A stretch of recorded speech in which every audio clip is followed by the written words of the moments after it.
عدد ما وسعه علم الله. اللهم صل وسلم وبارك على سيدنا محمد وعلى آله وصحبه في كل لمحة ونفس عدد ما وسعه علم الله. اللهم صل وسلم وبارك على سيدنا محمد وعلى آله وصحبه في كل لمحة ونفس عدد ما وسعه علم الله. بسم الله ما شاء الله، بسم الله ما شاء الله، بسم الله ما شاء الله، وما لم يشأ لم يكن، لا حول ولا قوة إلا بالله العلي العظيم، لا حول ولا قوة إلا بالله العلي العظيم، لا حول ولا قوة إلا بالله العلي العظيم. اللهم ارحمنا بالقرآن واجعله لنا إماما ونورا وهدى ورحمة.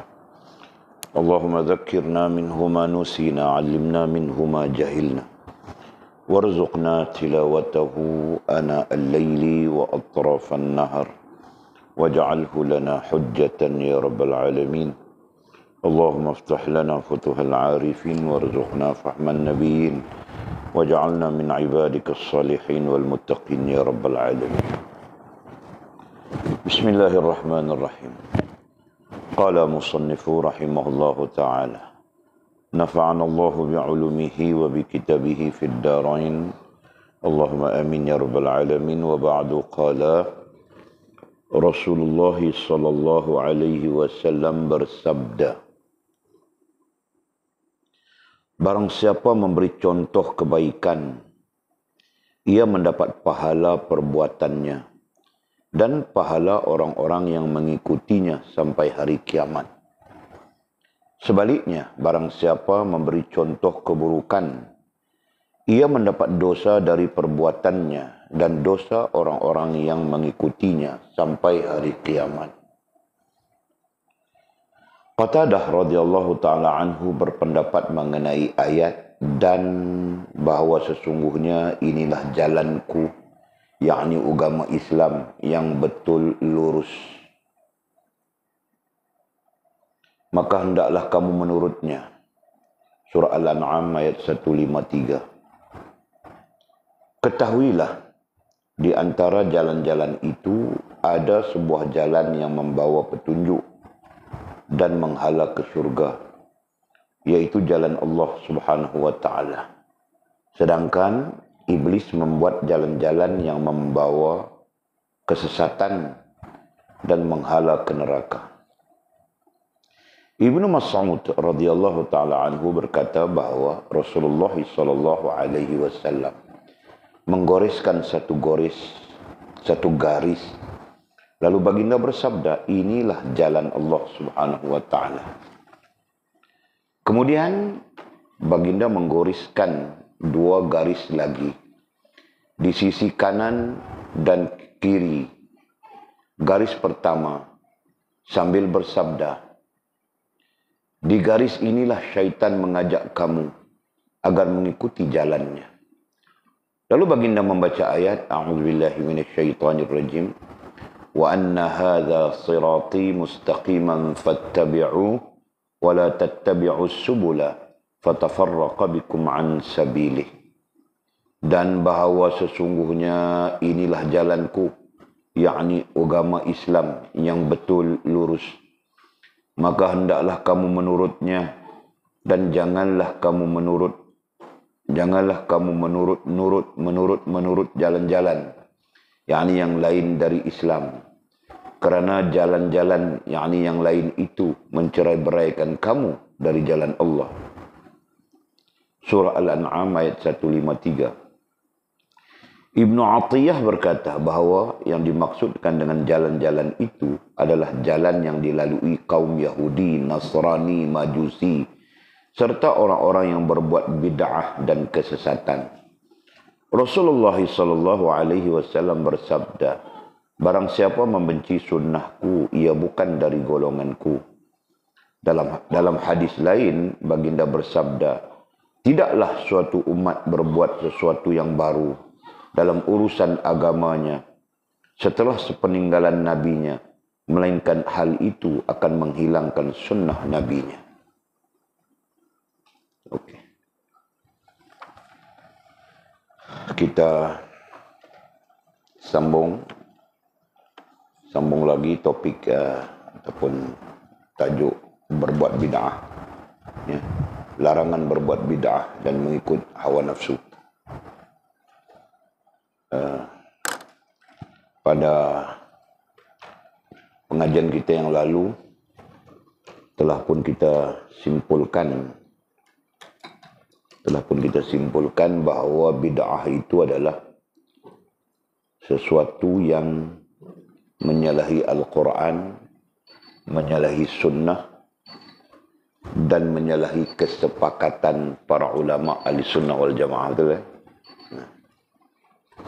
Jadi bagaimana untuk menghindarkan bid'ah itu? Untuk menghindarkan bid'ah itu kita perlu memahami Al-Quran, memahami sunnah, atau memahami kesepakatan para ulama. Ya kan? Jadi memahami Al-Quran, memahami sunnah, seluruhnya berada di dalam kesepakatan para ulama. Jadi tinggal kita memahami kesepakatan para ulama pun memadai, ya, pun memadai untuk mengelakkan kita daripada bid'ah. Ya. Nah, jadi bid'ah itu pada asalnya adalah menyalahi, bercanggah, ya, istilahnya. Bid'ah itu pada asalnya ataupun pada dasarnya pertama menyalahi atau kedua bercanggah, ya. Menyalahi atau bercanggah dengan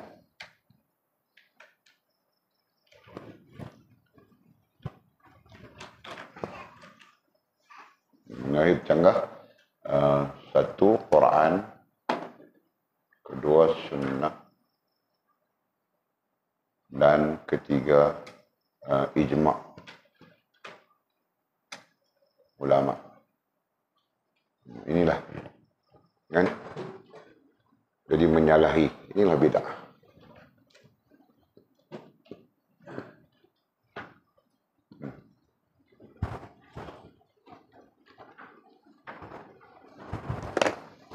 Jadi ini perbincangan kita dari sudut ini, ya. Nah, dari sisi lain bid'ah itu juga adalah maksiat, ya kan? Karena maksiat itu juga menyalahi Al-Quran dan Sunnah, betul. Apa lagi? Cumanya isu bid'ah ini terkait dengan orang Islam, gitu kan? Isu bid'ah tidak terkait dengan orang lain daripada Islam. Isu bid'ah hanya terkait dengan orang Islam. Nah, begitu. Jadi ada satu analisa. Siapa yang buat analisa ini? Al-Qardawi kah?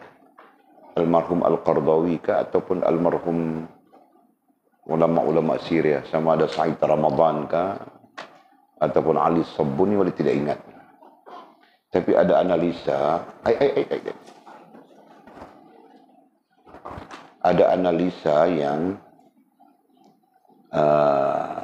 terkait dengan isu bid'ah ini, ya, sehingga analisa itu mengatakan bahawa bid'ah ini adalah gambaran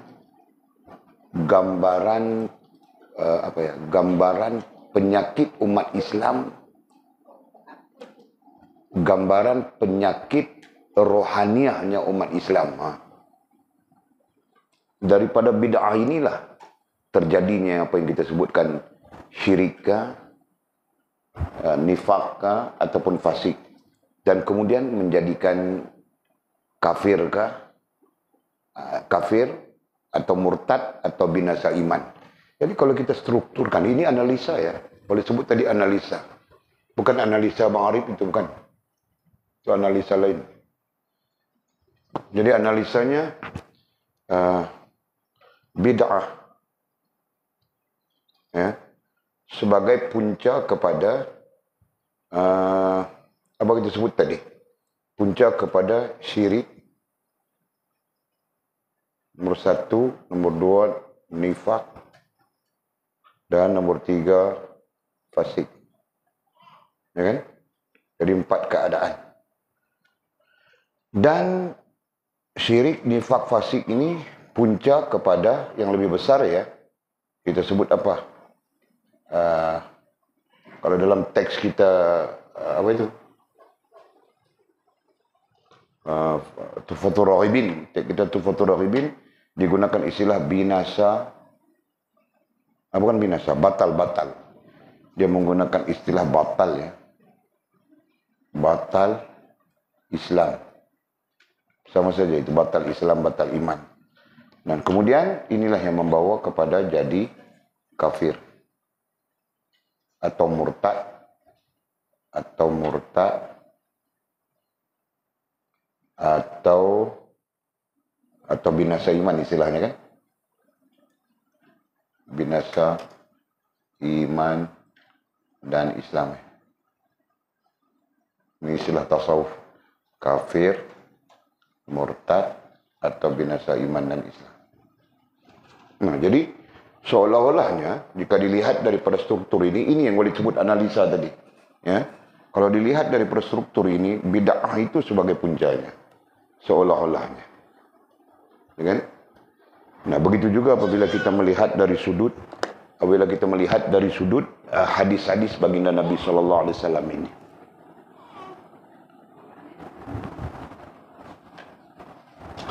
Nak main. Okey. Jadi seperti mana perbincangan kita yang lalu dalam topik larangan berbuat bid'ah dan mengikut hawa nafsu ini. Jadi gambarannya di sini seolah-olah bid'ah itu adalah sesuatu yang sangat besar, betul kan? Nah, itulah gambaran. Jika kita melihat bid'ah itu adalah sesuatu yang sangat besar, nah itulah strukturnya, itulah gambarannya. Padahal ketika lain kita mengatakan syirik itu sangat besar, betul kan? Tetapi puncanya, dari sudut analisa oleh disebutkan tadi, puncanya datang daripada bid'ahnya kita. Puncanya datang daripada bid'ah kita sebutkan. Bid'ah. Nah, bid'ah itu apa? Menyalahi. Apa kita tulis tadi? Itu. Bid'ah itu adalah menyalahi, bercanggah. Jadi punca daripada menyalahi Al-Quran, kita tidak mengikut Al-Quran. Punca daripada menyalahi hadis, kita tidak mengikut lagi hadis. Punca daripada menyalahi kesepakatan ulama, nah kita tidak ikut lagi kesepakatan ulama. Nah, disitulah kerosakannya. Nah, oleh sebut makna-makna ini supaya kita nampak ya. Sisi lain, bid'ah itu adalah kemusnahan. Ya, bid'ah itu adalah kemusnahan. Nah, itu satu sisi. Nanti kita berjumpa dengan berbagai-bagai ragam hujah. Nah, salah satunya itu. Bid'ah adalah kemusnahan rohani dan jasmaniah. Nah, ada yang menyebut begitu. Nah, maksudnya apa? Akal dan hatimu rusak sudah. Dengan dan amaliyah tingkah lakumu rusak sudah. Itu dipanggil kemusnahan. Macam perempuan, boleh cerita perempuan minum arak, bertudung, terkinja-kinja, menari. Dengan, nah itu rusak sudah. Itu bid'ah. Dengan makna rusaknya rohaniah, rusaknya jasmaniah. Perhatikan. Jadi boleh sebut fakta-fakta ini supaya nanti kita mempunyai keberagaman hujah, ya, keberagaman maklumat. Faham tak? Kerana kita nanti mau mengajar orang. Kalau kita orang yang tidak mengajar, satu maklumat memadai sudah kan? Jadi dobitkan. Oleh cakap tadi itu kumurang dobitnya. Antaranya selain daripada di sini, catat nota kan, pandangan ataupun huraian para ulama tentang bid'ah itu adalah kerosakan. Boleh sebut sudah. Nah, ada orang bid'ah rohaniyah, merusak sudah rohaniyahnya. Ada orang bid'ah jasmaniyah, rusak jasmaniyahnya. Ada orang kedua-duanya rusak. Rohani yang rusak, jasmani yang rusak. Ini disebut bid'ah. Padahal sisi lain kita sebut rusak saja. Nah, gitu. Oke. Jadi kita sambung lagi ya. Kita cuma membincangkan hadis baginda Nabi SAW tentang bid'ah. Dan kita berkesimpulan bahwa bid'ah ini perkara besar, bukan perkara kecil, gitu kan? Nah, walaupun perkara besar, tetapi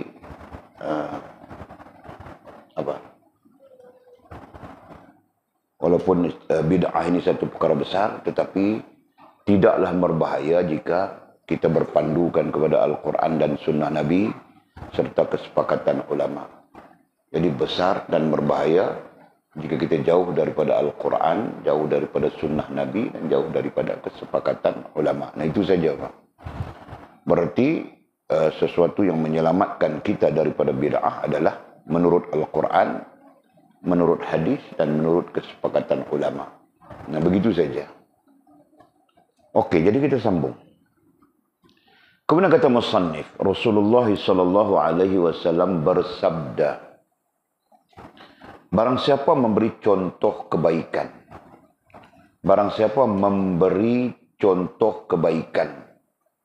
Jadi maksud memberi contoh kebaikan ini, ya, maksud memberi contoh kebaikan ialah melakukan kebaikan yang diteladani. Melakukan kebaikan yang diteladani atau diikuti. Itu maksudnya. Barang siapa memberi contoh kebaikan. Nah, contoh kebaikan itu apa?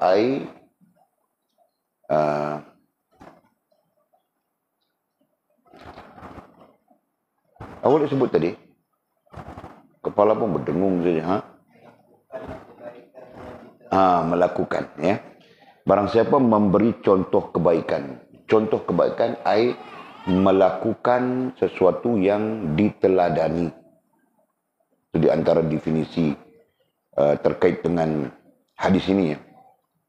Nah, Mizi berbuat baik. Apa buat baiknya Mizi? Nah, dia panjat pokok petai, ambil buah petai, kasih orang makan petai. Nah, jadi nanti orang melihat Mizi, bagusnya si Mizi ini. Nah, orang pun meneladani dia, melakukan kebaikan seperti Mizi. Nah, ketika itu Mizi nanti akan dapat kebaikannya. Pahala daripada, bukan pahala kita sebutkan, pahala itu satu hal. Kita sebut kebajikan, gitu kan? Nah, Mizi akan mendapat kebajikan daripada orang lain mencontohinya, meneladaninya. Jelas ya? Nah, itu. Jadi baginda Rasul mau memberitahu kepada kita melalui hadis ini. Nah, kau buat benda yang baik saja, jangan kau buat benda yang salah. Kau buat benda yang baik, jangan kau buat benda bid'ah. Kau buat perkara yang baik, jangan kau buat perkara bid'ah, seolah-olahnya gitu. Faham tak? Nah, kalau kau buat bid'ah, nanti orang meniru kau, meneladani kau, kau akan kenal. Kau akan dapat dosanya. Berapa banyak pun orang yang meneladani. Nah, demikian juga jika kau buat perkara baik, orang meneladanimu, kau pun akan dapat kebaikan. Faham tak? Nah, begitu. Jadi katanya barang siapa memberi contoh kebaikan. Nah, Walid menghuraikan contoh, memberi contoh kebaikan. Nah, ada huraian apa yang lebih panjang mengatakan memberi contoh kebaikan sama ada dengan jasmaniahmu. Nah, itu termasuk nasihat dan sebagainya. Atau dengan rohaniahmu. Nah, ini berarti contoh teladan itu boleh diberikan secara jasmaniah dan boleh diberikan secara rohaniah. Nah, hal ini berbeza. Nah, oleh tidak mau campur dalam hal ini macam mana contoh kebaikan diberikan secara rohaniah ya. Nah, belum sampai lagi kamu orang pikiran di situ. Pikiran masih Maggi, Maggi. Jadi jika pikiran masih Maggi tidak boleh. Nanti pikiran sudah sampai lepas dari Maggi sudah. Pikiran sudah sampai milatna. Baru boleh. Okey. Paham kah Walid cakap begitu? Ya, pemikiran kamu orang belum sampai. Nah, jadi Walid bercakap bersandarkan kepada kebaikan dengan apa ya?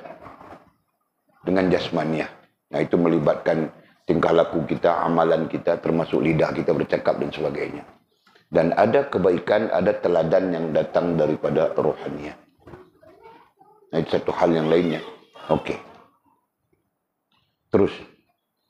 Jadi katanya, kata Nabi SAW, barang siapa memberi contoh kebaikan, ia mendapat pahala ai kebajikan.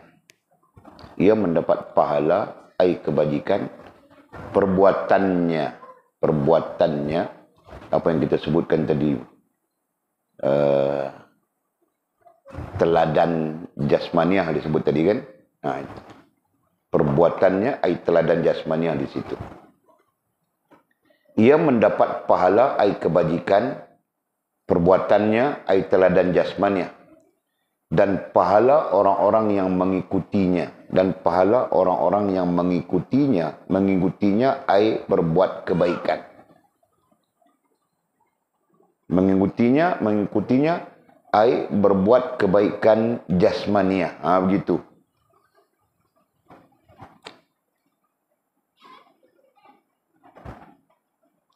Sampai hari kiamat katanya.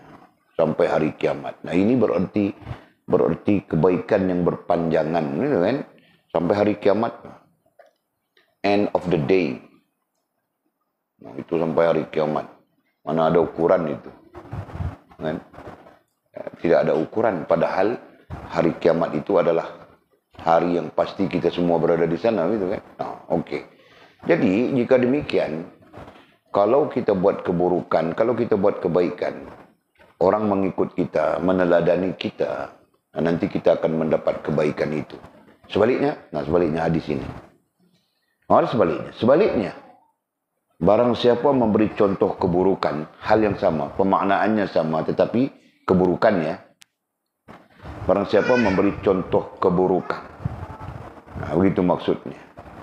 Lawan kebaikan keburukan.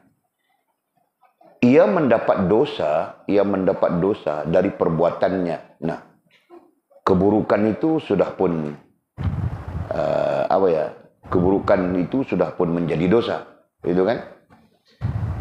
Dari perbuatannya apa kita sebut tadi? Perbuatannya tadi kita sebut apa?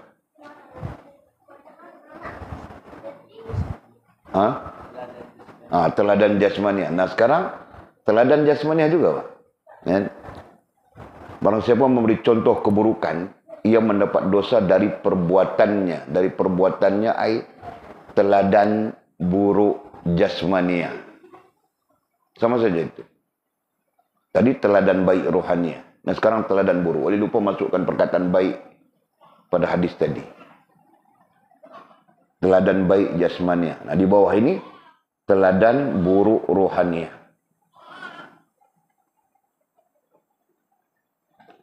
Ia mendapat dosa dari perbuatannya, teladan buruk rohaniah, teladan buruk jasmaniah, dan dosa orang-orang yang mengikutinya.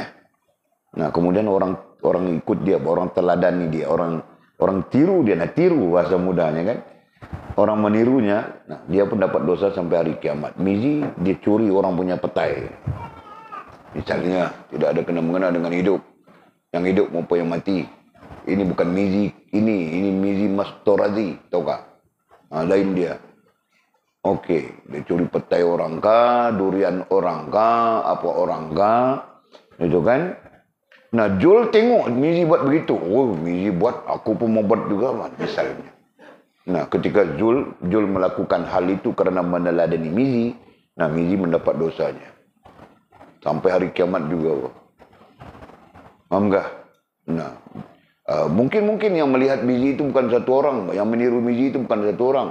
Jul nanti dia cakap pada orang lain, mizi membuat. Mizi mana? Mizi imam besar itu. Imam besar pun curi durian juga, Pak. Nah, ada 100 orang, 200 orang di sana. Imam besar pun curi durian, apa salahnya kita? Nah, 200 orang punya dosa, mizi dapat sama saja. Faham tak? Nah, begitu, Pak. Jul kena juga, dia kena juga kan, dia pun dia yang ajak kan. Nah, begitu. Rantau pesangkut juga, dia makan durian curi. Nah, misalnya. Begitu kan?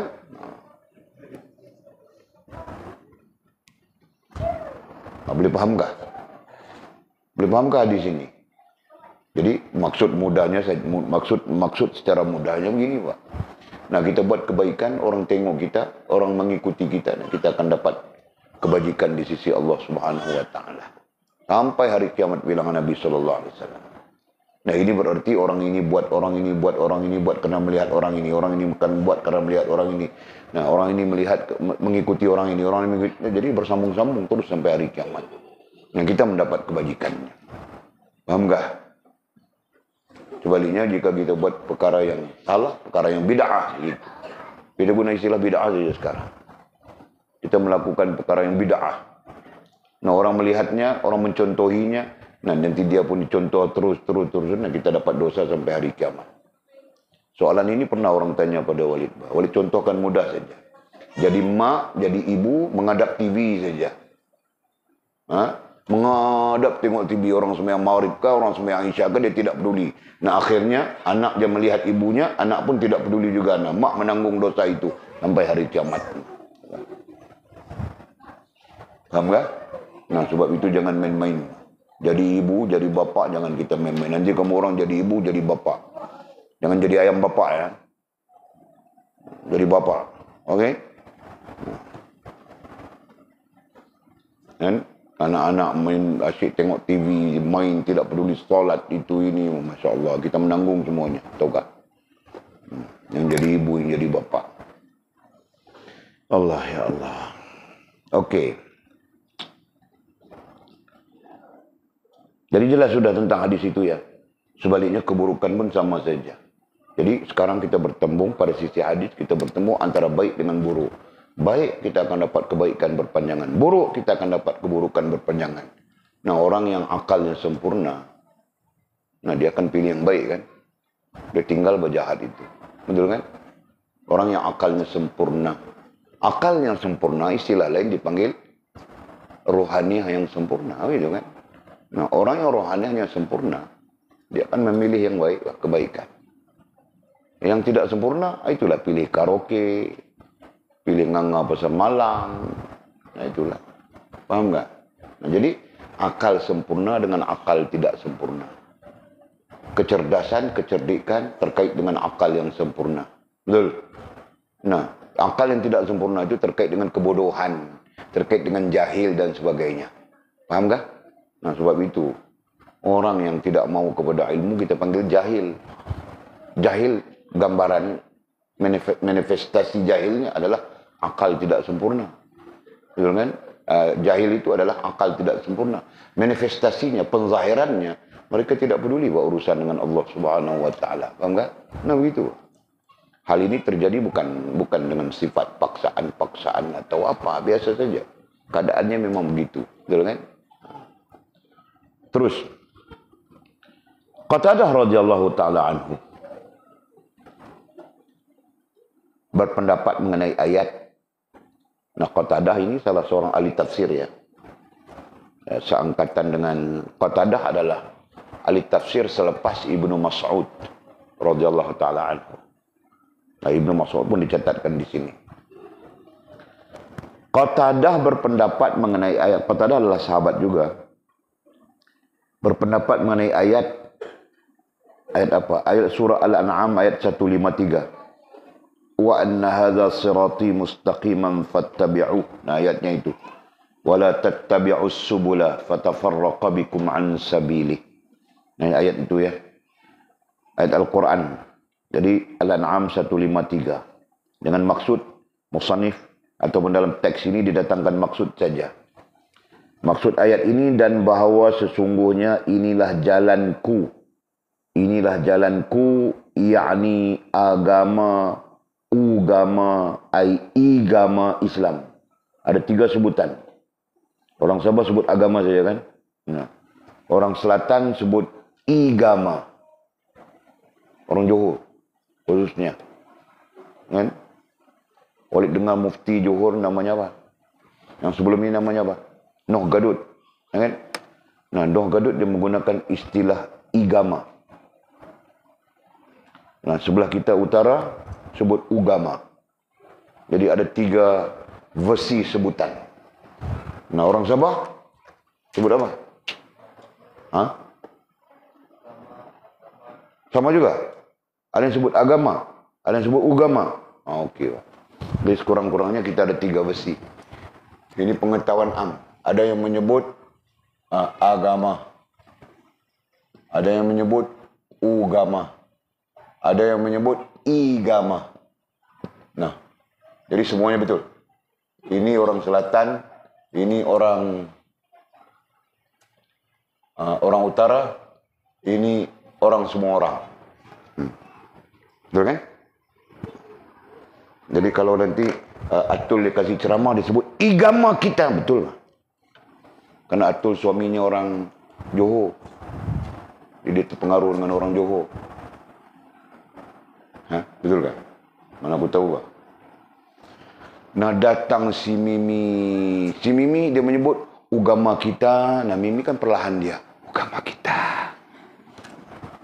Perlahan saja dia. Nah, itu tahu sudah. Di Mimi terpengaruh dengan orang Kedah. Orang mana?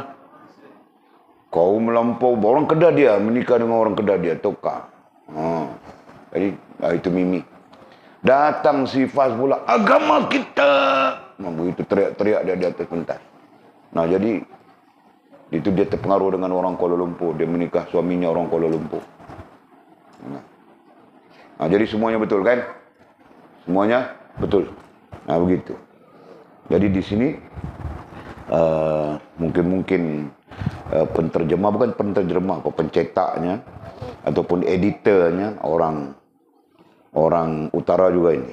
Dan dia pun menyebut ugama. Nah, jadi berdasarkan kepada ayat surah Al-An'am 153, maksud ayatnya bukan maksud ya, pengertian.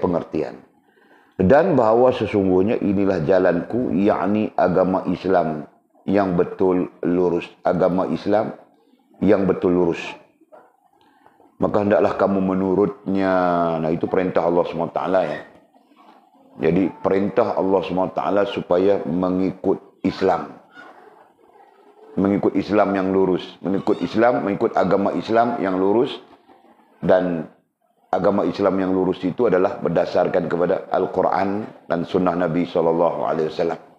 Dan kemudian baru disebut kesepakatan ulama. Orang-orang Wahabi mereka membida'ahkan kesepakatan ulama. Ya, mereka terhenti pada mengikut Al-Quran dan Sunnah saja. Itu orang Wahabi. Jadi kesepakatan ulama bukan. Ya, hujah mereka kesepakatan ulama tidak maksum. Itu di antara hujah mereka.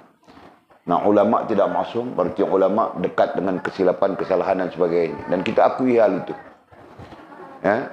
Nah, ulama pun mungkin tersalah, mungkin tersilap, itu kita akui. Ya, yang tidak tersalah, tidak tersilap adalah Al-Quran. Yang tidak salah dan silap adalah baginda Nabi SAW. Gitu kan? Ulama mungkin saja tersilap, tetapi berbanding kita yang tidak tahu Al-Quran dan tidak tahu hadis Nabi, nah mungkin jauh lebih besar kesilapan kita tu kan. Nah, begitulah bezanya pandangan kelompok kita Ahli Sunnah wal Jamaah berbanding kelompoknya Wahabi. Ya, mereka menafikan kesepakatan ulama. Mana mungkin lah. Ya, kita sekarang pun berdiri di atas kesepakatan ulama. Tanpa kesepakatan ulama kita rusak semuanya. Betul kan? Mana kita tahu mau paham Quran, tahukah? Nah, Walid yang tahu Arab pun belum boleh paham Quran. Ya, faham itu merujuk kepada ulama-ulama semuanya. Mau paham sendiri, nah tidak tahu, kan? Tidak cukup syaratnya, tidak cukup alatnya untuk memahami Al-Quran. Nah, jadi nanti kau baca Quran, baca terjemahan terus kau tafsir, nah itu satu kesilapan, Bang. Melainkan kau pernah mengikuti kitab-kitab tafsir. Faham tak? Nah, kau pernah mengikuti pengajian kitab-kitab tafsir, nah kau baca Al-Quran, kau terjemah, kau tafsir. Nah, berdasarkan kepada tafsir ini, berdasarkan kepada tafsir itu yang kau belajar. Nah, begitu. Kau tidak boleh berdasarkan tafsiran saya, tidak boleh sama sekali, Bang. Faham tak?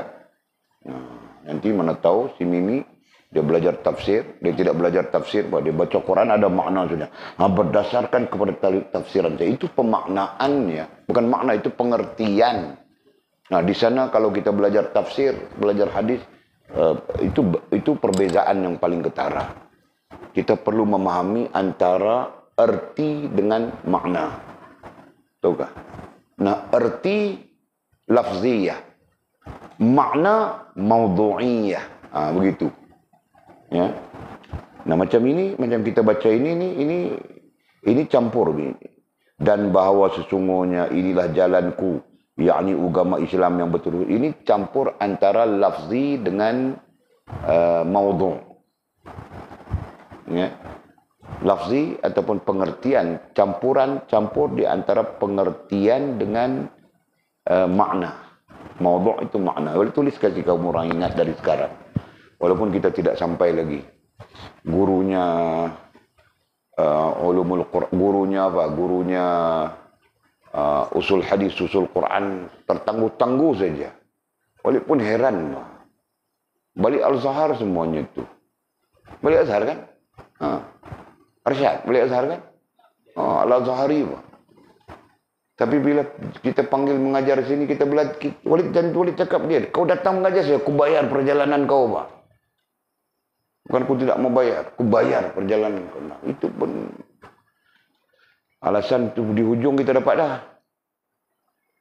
Kami nak pergi mengaji kat Ustaz boleh. Kami mengajak tak mau. Jadi orang Walid ini bawa balah kah?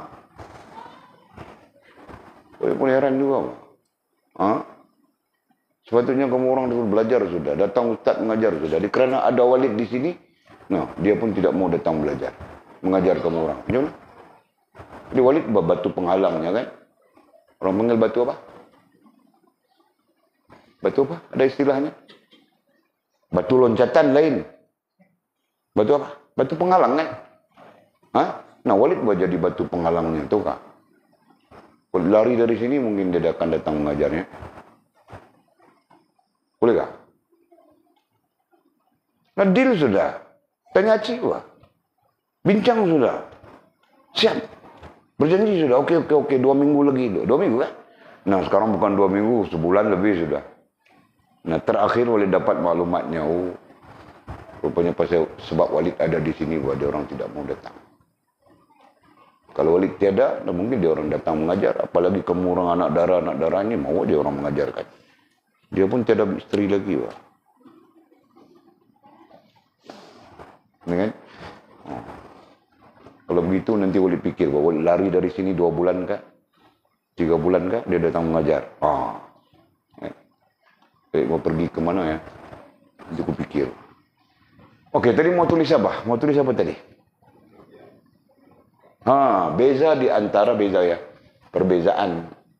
Ini langsung tidak langsung mengajar kaedah kaedah ulumul Quran ataupun usul tafsir. Perbezaan antara satu erti ataupun disebut pengertian, dan yang kedua makna, kemudian disebut pemaknaan. Nah, ini beza. Boleh tulis kasih kamu orang ambil ingat saja. Nah, arti pengertian, nah ini terkait dengan lafzi.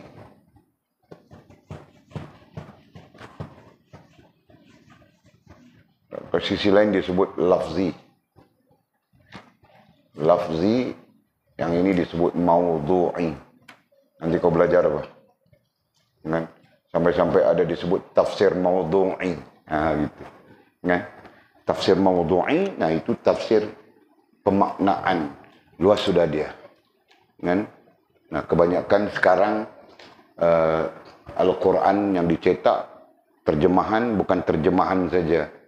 Kan? Dia lengkap dengan, bukan lengkap, kurang-kurangnya pengertian itu digabungkan dengan pemaknaan. Kan? Contoh pimpinan Rahman. disebut dengan tafsir pimpinan Rahman yang dikeluarkan, dicetak oleh Jakim. Memang dalam Malaysia kita pakai itu kebanyakannya kan. Institusi ilmu dikenali dengan tafsir pimpinan Rahman. Itu di antara Al-Quran yang menggabungkan pengertian dengan pemaknaan atau menggabungkan lafzi dengan mawdu'i. Faham tak? Nah begitu. Ada yang sifatnya rendah, ada yang sifatnya sederhana, dan ada sifatnya tinggi. Begitu kan? Nah, contohnya macam ada tafsir yang lafzi, ada tafsir yang mawdu'i. Macam kita sebut di sini. Nanti kamu orang belajar itu ya, ini Walid kasih tahu saja. Arti makna. Dua-dua ini disebut sebagai terjemahan. Kan? Terjemahan. Jadi jangan sampai kita tidak tahu bah. Ahli ilmu perlu jelas tentang ini. Jangan kita nanti jadi ustaz, jadi ustazah di tengah-tengah orang. Nah kita main hentam saja. Nah Walid perhatikan kebanyakannya begitu, main hentam saja. Di mana mereka belajar usul tafsir pun tidak tahu. Jadi Walid melihat itu sebagai satu kegagalan dari sudut menguasai ilmu. Kan? Kegagalan dari sudut menguasai ilmu. Tapi kebaikannya mungkin dalam hal dakwah gitu kan. Hal mengajak manusia kepada kebaikan, itu kita terima. Tapi dari segi ilmu, banyak kesilapan di situ. Okey. Nah sama saja teks yang kita sedang berdepan. Ini dipanggil pengertian.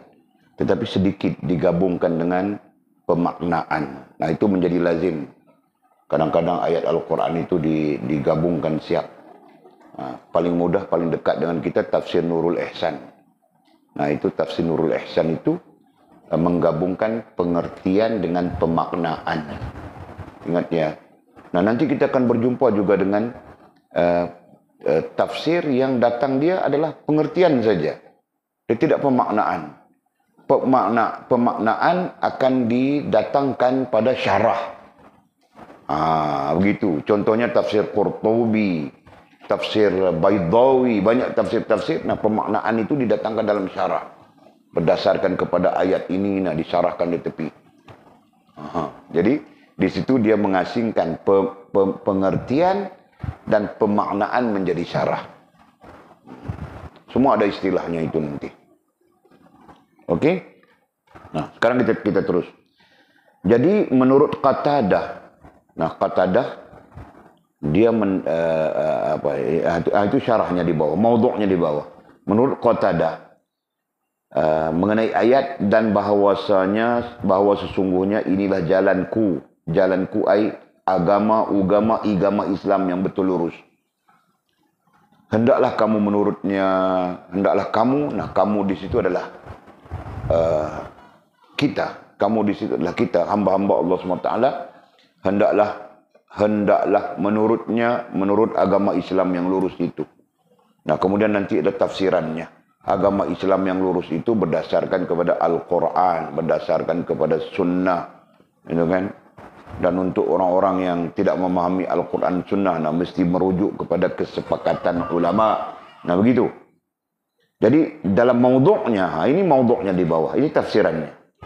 Ketahuilah hendaklah engkau mengambil tahu. Itu tafsirannya Qatadah. Di antara jalan-jalan itu, nah itu menunjukkan kepada kita bahwa jalan itu banyak. Ya. Bahwa jalan boleh saja kita sebut jalan hidup, ya kan? Kita mau sebut jalan agama, banyak jalan agama. Jalan hidup, banyak jalan hidup. Disebut jalan-jalan. Jalan, itu satu.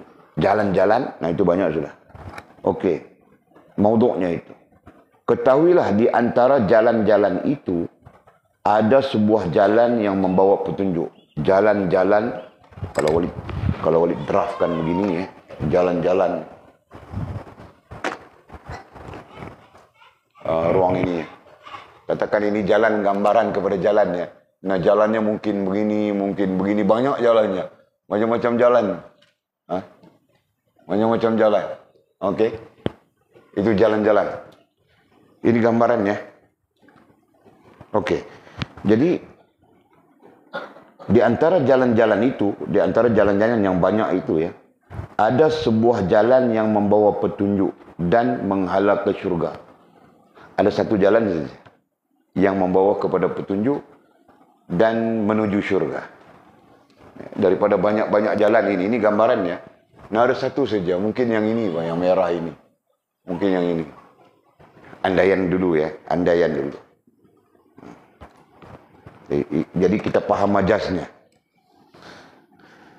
Di antara jalan-jalan itu ada sebuah jalan yang membawa petunjuk dan membawa petunjuk artinya Al-Quran. Artinya sunnah di situ. Membawa petunjuk ai Al-Quran dan sunnah. Babitkan.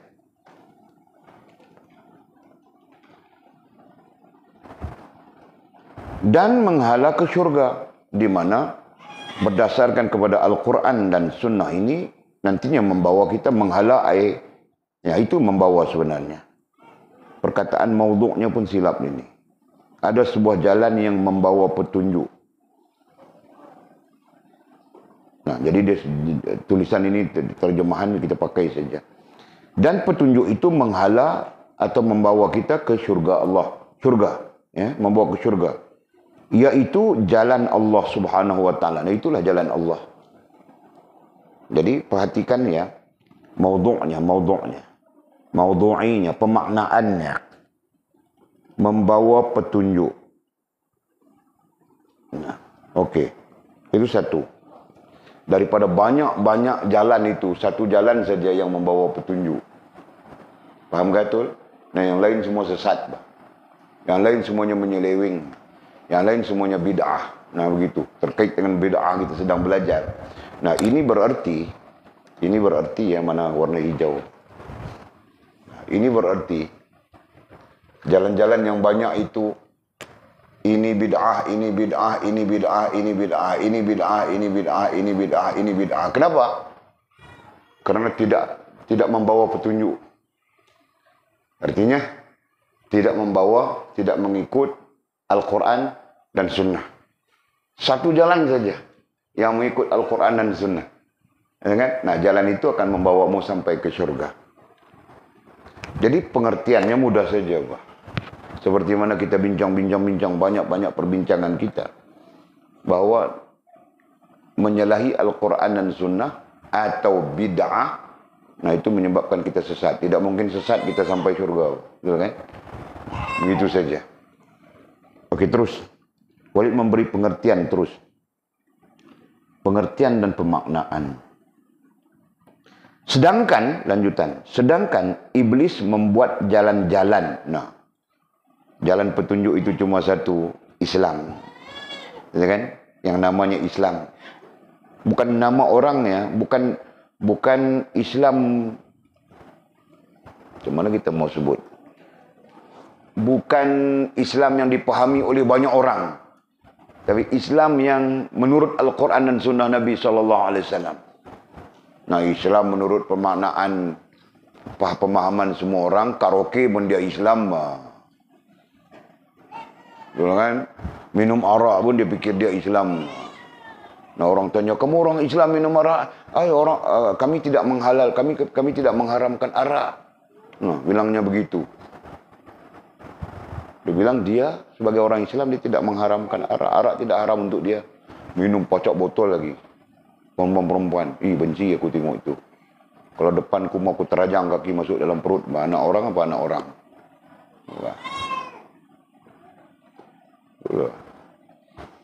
Dengan begitu bangga sekali. Minum arak sambil terkinja-kinja. Perempuan pula tu. Allah. Nah, itulah. Ya kan? Jadi kita memahami daripada hadis ini sebenarnya pengertiannya sangat besar. Tapi daripada hadis ini kita faham bahawa jalan lain daripada yang membawamu kepada petunjuk sampai ke syurga. Nah, begitu banyak. Begitu banyak.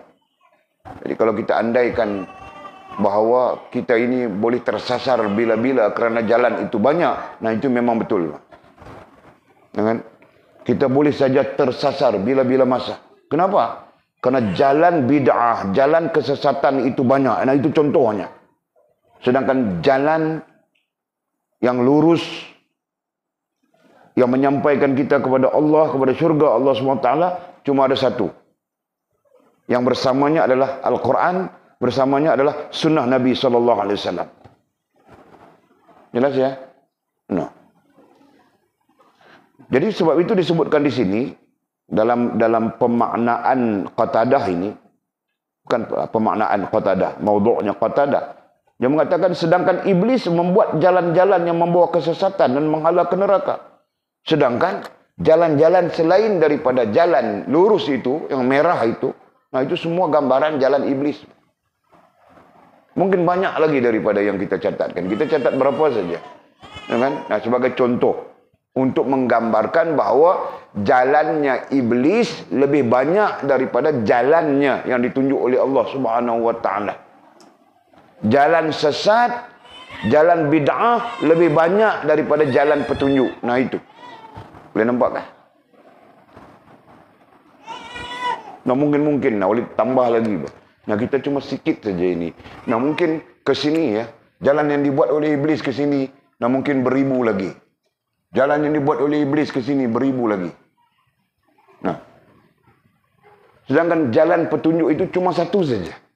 Cuma satu. Ya, agama Islam disebut sebagai agama Islam. Ya, yang dasarnya adalah Al-Quran dan Sunnah Nabi SAW. Kemudian bagi orang yang tidak memahami Al-Quran dan Sunnah Nabi, dasarnya ditambah dengan kesepakatan para ulama. Nah itu saja. Lain daripada itu, nah semuanya bid'ah. Semuanya bid'ah. Apa bid'ah? Yang kita sebut tadi, menyalahi, bercanggah, kan? Percanggahan, apa tadi? Menyalahi, nah itu. Kemudian kita strukturkan di bawah sana tadi.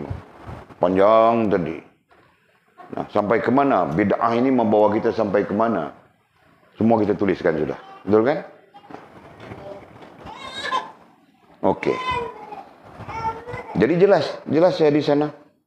Iblis membuat banyak jalan. Jadi banyak sangat jalan-jalan. Iblis. Nah, kita belajar sudah itu. Iblis mencipta syaitan sebagai tumbal. Nah, penuh di syaitan itu racun-racun, fitnah-fitnah, tipu daya. Nah, syaitan itu nanti melekat pada diri kita. Karena kita sayang padanya, kita berteman dengan dia, memuja dia, memeluk dia tidur dan sebagainya, pap dia melekat di kita. Nah, akhirnya kita yang jadi syaitan. Kan? Syaitan manusia. Nah, paham tak? Iblis ketika Fir'aun mengaku dirinya sebagai Tuhan, Al-Quran menceritakan itu. Iblis bilang, kau berani betul Fir'aun ya. Aku pun tidak berani mengaku sebagai diriku sebagai Tuhan, kata Iblis. Kau berani mengaku diri kau sebagai Tuhan.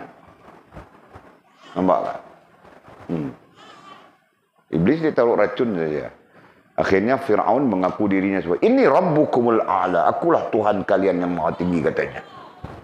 Kata Fir'aun. Nah, ketika itulah Iblis mengatakan, aku pun tidak berani mengaku diriku sebagai Tuhan, wahai Fir'aun. Kau ternyata lebih berani daripada aku. Ya kan? Nah, ini apa pengajarannya? Pengajarannya, manusia apabila disesatkan oleh Iblis, nah dia boleh merasakan, boleh jauh lebih rosak daripada yang kita sebutkan tadi. Faham tak? Jadi apa pelik bila manusia yang dirosakkan oleh Iblis, nah dia sampai-sampai bercanggah dengan Allah, bercanggah dengan Al-Quran, bercanggah dengan Sunnah, bercanggah dengan Allah, bercanggah dengan Rasul. Apa peliknya? Betul kan? Nah, dia tidak heran. Kan? Kami, walaupun kami Islam, kami tidak mengharamkan arak. Arak tidak haram untuk kami sambil pacak botol. Botol mahal itu, tahukah? Ini perempuan-perempuan ini duit banyak datang dari mana dia minum arak. Botol arak itu mahal itu. Nah, aku tidak tahu berdasarkan kepada botol yang cantik begitu memang mahal kan? Harga aku tidak tahu. Allah. Ada orang pernah jadi bartender kah? Ada apa seorang di kalangan kita dalam rekod ada apa? Dalam file yang ada pada Walid tu. Tapi tidak ingat namanya siapa. Dia pernah jadi bartender, tahu kah? Yang rekod ni. Bartender tahu kah? Tahu? Oi, kamu orang ni. Bartender tahu kah? Ha? Kau tahu ke bartender? Kau tahu kan Mimi bartender? Kau tahu Katul? Nah, lebih baik kau jangan tahu bah. Tapi tahu pun bagus juga kan, pengetahuan am. Bartender ini adalah tukang campur arak, tahu kah? Dia nanti campur itu sikit, ini sikit, ini situ. Kocok-kocok lembung baling. Itulah kangkang. Itulah bartender. Kan? Ada. Tapi aku tidak tahu nama dan aku tidak akan sebut siapa dia. Itu masa lalunya kan. Okey. Nah, jadi perhatikan bah. Sedangkan iblis membuat jalan-jalan. Berarti banyak jalan yang membawa kesesatan, ya. Di mana jalan-jalan yang dibuat oleh iblis itu pasti membawa kesesatan dan menghala ke neraka. Nah, jadi isu kita di sini kesesatan atau bid'ah. Nah, begitu. Kesesatan ai bid'ah. Nah, jalan-jalan yang dibangunkan, diwujudkan oleh iblis itu semuanya membawa kesesatan, semuanya membawa bid'ah. Nah, begitu saja. Nah, justru itulah jangan bercanggah dengan Allah, jangan bercanggah dengan Rasulullah, atau kerana kita kurang pengetahuan Al-Quran dan Sunnah, jangan bercanggah dengan kesepakatan ulama. Nah, begitu. Apabila ulama mengatakan haram hukumnya, maka haramlah. Apabila ulama mengatakan harus, maka haruslah. Jangan kita bercanggah, Pak. Karena kita bukan tahu. Itu kan? Paham, Jul? Nah. Ini ulama bilang haram, kita bercanggah dengan ulama. Pandai kritik. Belajar baru berapa hari saja pandai kritik ulama sudah. Ada yang tidak belajar. Ada yang balik daripada Azhar belajar bahasa. Kan? Pandai saja dia kritik. Ada yang balik daripada Azhar belajar syariah. Kritik tentang isu-isu usuluddin. Nah, Walid kadang-kadang ikut Norderus itu. Si Wahabi tidak Wahabi itu. Kadang Wahabi, kadang tidak Wahabi. Nah, itu iblis lagi besar Norderus itu. Aku sebut namanya. Kau jangan tiba-tiba nanti keluar dalam kau punya statement berantau. Rantau ini dia main tangkap muat selalu. Kadang-kadang ditangkap belalang pelesit. Nah, belalang bah dia. Bukan pelesit. Tapi rantau bilang pelesit. Nah, contoh mah ya. Itu contoh. Nah, Norderus itu pelesit lah. Boleh sebut namanya pelesit kerana statement kemarin Walid baca, Masya Allah, na'udzubillah. Berbahaya Allah. Followernya 200,000 orang lebih kan. Followernya. Kebanyakan followernya adalah remaja-remaja macam kemurang. Pelajar universiti. Nah, dunia sampai ke sekelnya. Yang belajar universiti menjadi bodoh. Yang belajar kampung pondok macam kita menjadi cerdik. Nah, sampai sudah sekel itu. Yang belajar universiti Azhar begitu begini pulang dengan degree-nya jadi bodoh semuanya. Walid berkata bahawa ini rakaman. Norderus adalah manusia yang paling bodoh. Biar masuk itu. Biar dia mendebat Walid tidak apa-apa. Dulu Walid cakap sudah yang bodoh-bodoh yang lain. Tapi ini nampaknya dia jadi fitnah kepada umat. Nah, Walid cakap terus. Sangat berbahaya. Apalagi yang mengikut followernya kebanyakannya pelajar-pelajar universiti itu. Allah. Nah, jadi anak-anak aku jangan harap mau masuk universiti, melainkan dekat dengan aku saja. Jauh dengan aku tidak mau. Universiti manapun, hebat manapun, besar manapun, aku tidak mau. Mengarut saja. Kan? Okey. Terus. Jadi kita bercakap tentang iblis membuat jalan-jalan yang membawa kesesatan dan menghala ke neraka. Betul. Rupa-rupanya jalan kesesatan ini begitu banyak. Banyak sangat. Silap sikit kau terjun. Silap di sana kau terjun. Silap di sini kau terjun. Apalagi sekurang-kurangnya kalau kita bercakap tentang jalan kesesatan itu. Nah, sekurang-kurangnya ada 3 itu kan. Syirik. Nah, itu terbesar. Jalan kesesatan paling besar. Nah, dalam syirik itu jika Distrukturkan banyak cabangnya, macam-macam cabang syiriknya. Betul kan? Syirik akal, syirik hati, syirik tingkah laku. Yang keduanya nifak. Nah, nifak pun macam-macam cabang kalau distrukturkan. Faham nggak distrukturkan? Nah, lagi fasik. Fasik pun banyak cabangnya. Ada yang fasik alim sikit, fasik sikit. Macam-macam kan? No, warak sikit, fasik sikit. Nah, setengah-setengah, half-half. Ada yang fasik keseluruhannya. Macam-macam. Jadi semua itu gambaran menunjukkan bahwa jalan bid'ah yang membawa kepada sesat itu banyak. Berbanding jalan yang Allah SWT tunjuk untuk menyelamatkan kita di dunia sampai akhirat. Nah, itu saja. Allah, Masya Allah. Kemudian kata Musannif, Ibnu Mas'ud radhiyallahu ta'ala anhu berkata, bahwa Rasulullah SAW menggoriskan satu garis. Lalu baginda bersabda, inilah jalan Allah. Nah, seperti kita buat. Ini rentetan ya, rentetan daripada ayat. Wa anna hadha sirati mustaqiman fattabi'u. Surah Al-An'am ayat 153 ini. Rentetan. Nah, berlaku menurut Ibnu Mas'ud dalam riwayatnya, ketika mereka bersama dengan Rasulullah SAW, nah Rasulullah SAW mengambil satu ranting kayu, ada yang mengatakan ranting tamar, ada yang mengatakan ranting kayu, dan kemudian Rasulullah menggariskan di atas pasir, garis lurus, begitu. Ya, nah seperti mana disebut oleh Ibnu Mas'ud di sini. Ya, Rasulullah SAW menggoriskan satu garis. Lalu baginda bersabda, inilah jalan Allah. Nah, seperti Walid buat di sana.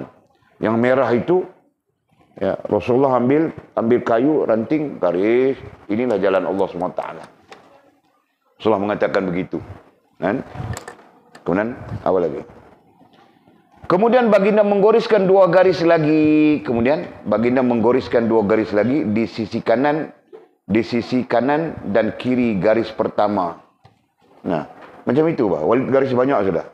Rasulullah gariskan. Jadi, seolah-olah ya, pakai yang hijau ini, seolah-olah Rasulullah buat begini, Pak. Ya. Dia garis satu. Dia gariskan satu, macam itu. Dia bilang, inilah jalan Allah SWT yang lurus. Kemudian di garis kiri kanan dua garis. Sini dia garis dua, sini dia garis dua. Nah, berdasarkan kepada Ibnu Mas'ud. Ya, kita mau ambil pengajaran daripada hadis-hadis ini. Oke. Jadi garis yang beliau garis pertama itu beliau mengatakan inilah jalan Allah SWT. Kemudian baginda menggoriskan dua garis lagi di sisi kanan dan kiri. Nah, dua garis lagi berarti satu-satu saja kan? Kanan satu, kiri satu. Begitu kan? Nah, kanan yang biru satu, kiri yang biru satu. Nah, Walid buat sampai dua garis. Oke, begitu, Pak. Jadi sambil bersabda ketika dia menggariskan di kanan kiri garis tengah itu, dia bersabda, di garis inilah syaitan mengajak kamu agar mengikuti jalannya. Nah, jadi maksud Nabi, syaitan mengajak kamu di sini atau di sini, bukan yang tengah-tengah. Paham nggak? Nah, gambaran Ibnu Mas'ud ini menampakkan kepada kita bahawa kita di kiri kanan jalan Allah yang lurus ini adalah jalan iblis, adalah jalan kesesatan, adalah jalan bid'ah. Nah, jadi menampakkan betapa kita perlu berhati-hati, ya, menampakkan kepada kita betapa kita perlu peka. Nah, itu, Pak, ya, karena apa? Karena jalan Allah SWT yang lurus itu cuma satu saja. Petunjuknya adalah Al-Quran dan Sunnah. Sedangkan jalan iblis di kiri kanan, petunjuknya macam-macam. Jadi sebab itu orang lebih cenderung mengikut jalan iblis. Yang kemudian bid'ah, jalan iblis, jalan bid'ah, jalan sesat. Lebih senang diikuti daripada jalan Allah Subhanahu wa ta'ala. Kan? Walaupun jalan iblis itu sebenarnya merugikan bukan setakat dunia, sampai akhirat. Kan? Mana ada orang yang ikut jalan iblis, dia tidak buang duit? Adakah? Orang yang mengikut jalan Allah SWT tidak perlu buang duit. Berarti duit sikit pun memadai sudah. Kan? Nah, tidak perlu bah kita mau kerja teruk-teruk, mau cari duit banyak-banyak. Kalau cari duit banyak pun untuk buat kebaikan, betul kan? Faham kan Mimi? Nah, orang yang mengikut jalan Allah. Sedangkan yang mengikut jalan syaitan itu, nah duit perlu banyak. Mau karaoke ingat tidak bayar duit kah? Berapa duit dia karaoke? Aku pun tidak tahu. Orang kalau pergi karaoke itu dia kena bayar macam mana? Menyanyi baru bayar duit kan? Kau pura-pura tidak tahu Bang Mizi. Ha? Aku cerita, aku mana tahu aku belajar dari kau itu. Ha? Tak bayar. Lepas itu macam mana? Takkan dia karaoke free saya? Minum saja. Oh, jadi maknanya dia karaoke itu untuk melariskan dia punya jualan minuman makanan itulah.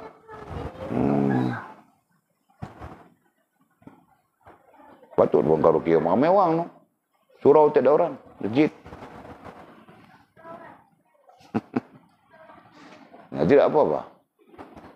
Faham tak kita? Ha? Nah, mau apa? Mau apabila kita tidak mengikut jalan Allah, kita mengikut jalan bid'ah, jalan sesat. Nah, kita mau menyegak-nyegak diri begitu kan? Nah, kalau kita ikut jalan Allah, beginilah keadaan kita. Nah, Walid begini saja. Walid pergi Mekah, umrah, aku pakai selipar saja. Kan? Pernah aku pakai selipar, aku pakai pelekat, aku pakai baju putih, pagoda itu saja. Nah, itu kira bagus sudah. Kadang-kadang orang pakai ihram saja.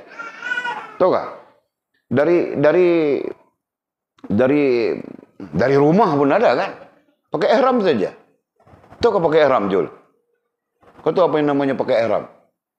Nah, sekurang-kurangnya kau tahu tak? Pakai ihram berarti pakai 2 helai kain saja, tahu tak? Dalam tidak pakai. Nah, pakai kain ikat pinggang itu satu. Nah, selempang itu satu. Nah, itu saja, Pak. Itulah ihram. Ya. Wang wing. Ya betul, Pak. Nanti ku ajar kamu orang tentang ihram, pakai ihram macam mana. Kain ihram ada kan? Nanti kita belajar. Ketika pakai ihram itu semua kena buang. Surah dalam kah, apa dalam kah, semua kena buang. Pakai begitu saja. Jalan ke padang sana, pusing. Latihan kan? Juga. Inilah ihram. 2 helai kain itu saja. Nah, lain tidak ada apa. Dari kain lain. Nah, aku pakai kain pelekat, aku pakai juga lain-lain di dalam itu kan. Aku tidak heran. Kita kerana apa? Karena kita berada di jalan Allah Subhanahu Wa Taala, tidak menuntut kita untuk apa? Tidak menuntut kita untuk berlebih-lebih, begitu kan? Nah, yang menuntut kita berlebih-lebih ini adalah jalan-jalan syaitan, jalan-jalan iblis, jalan-jalan kesesatan, jalan-jalan bid'ah. Itu yang menuntut kita berlebih-lebih. Nah, sampai kita di situ perlu keluar duit yang banyak, perlu kepada duit yang banyak, begitu begini, macam-macam, betul kan? Betul. Subhanallah. Jadi sekurang-kurangnya Allah melimpahkan kepada kita pemahaman betul bahawa jalan iblis ini Masya Allah rusak dan merusakkan. Nah, itu yang terjadinya nafsu badannya. Kita bincang ya, kita terkait dengan nafsu badannya. Bagaimana bersikap mau memuaskan diri. Nah, ini adalah apa ya? Adalah sebahagian daripada terkenanya racun iblis yang bid'ah, yang sesat itu, betul kan? Nah, memuaskan diri. Ada sudah kereta tukar spok rim pula. Lepas spok rim begitu begini. Pasang radio dalam kereta saja 30.000. Ya, kereta itu 20.000 pun tidak sampai. Tapi audio, dipanggil apa? Audio sistemnya. Nah, 30.000.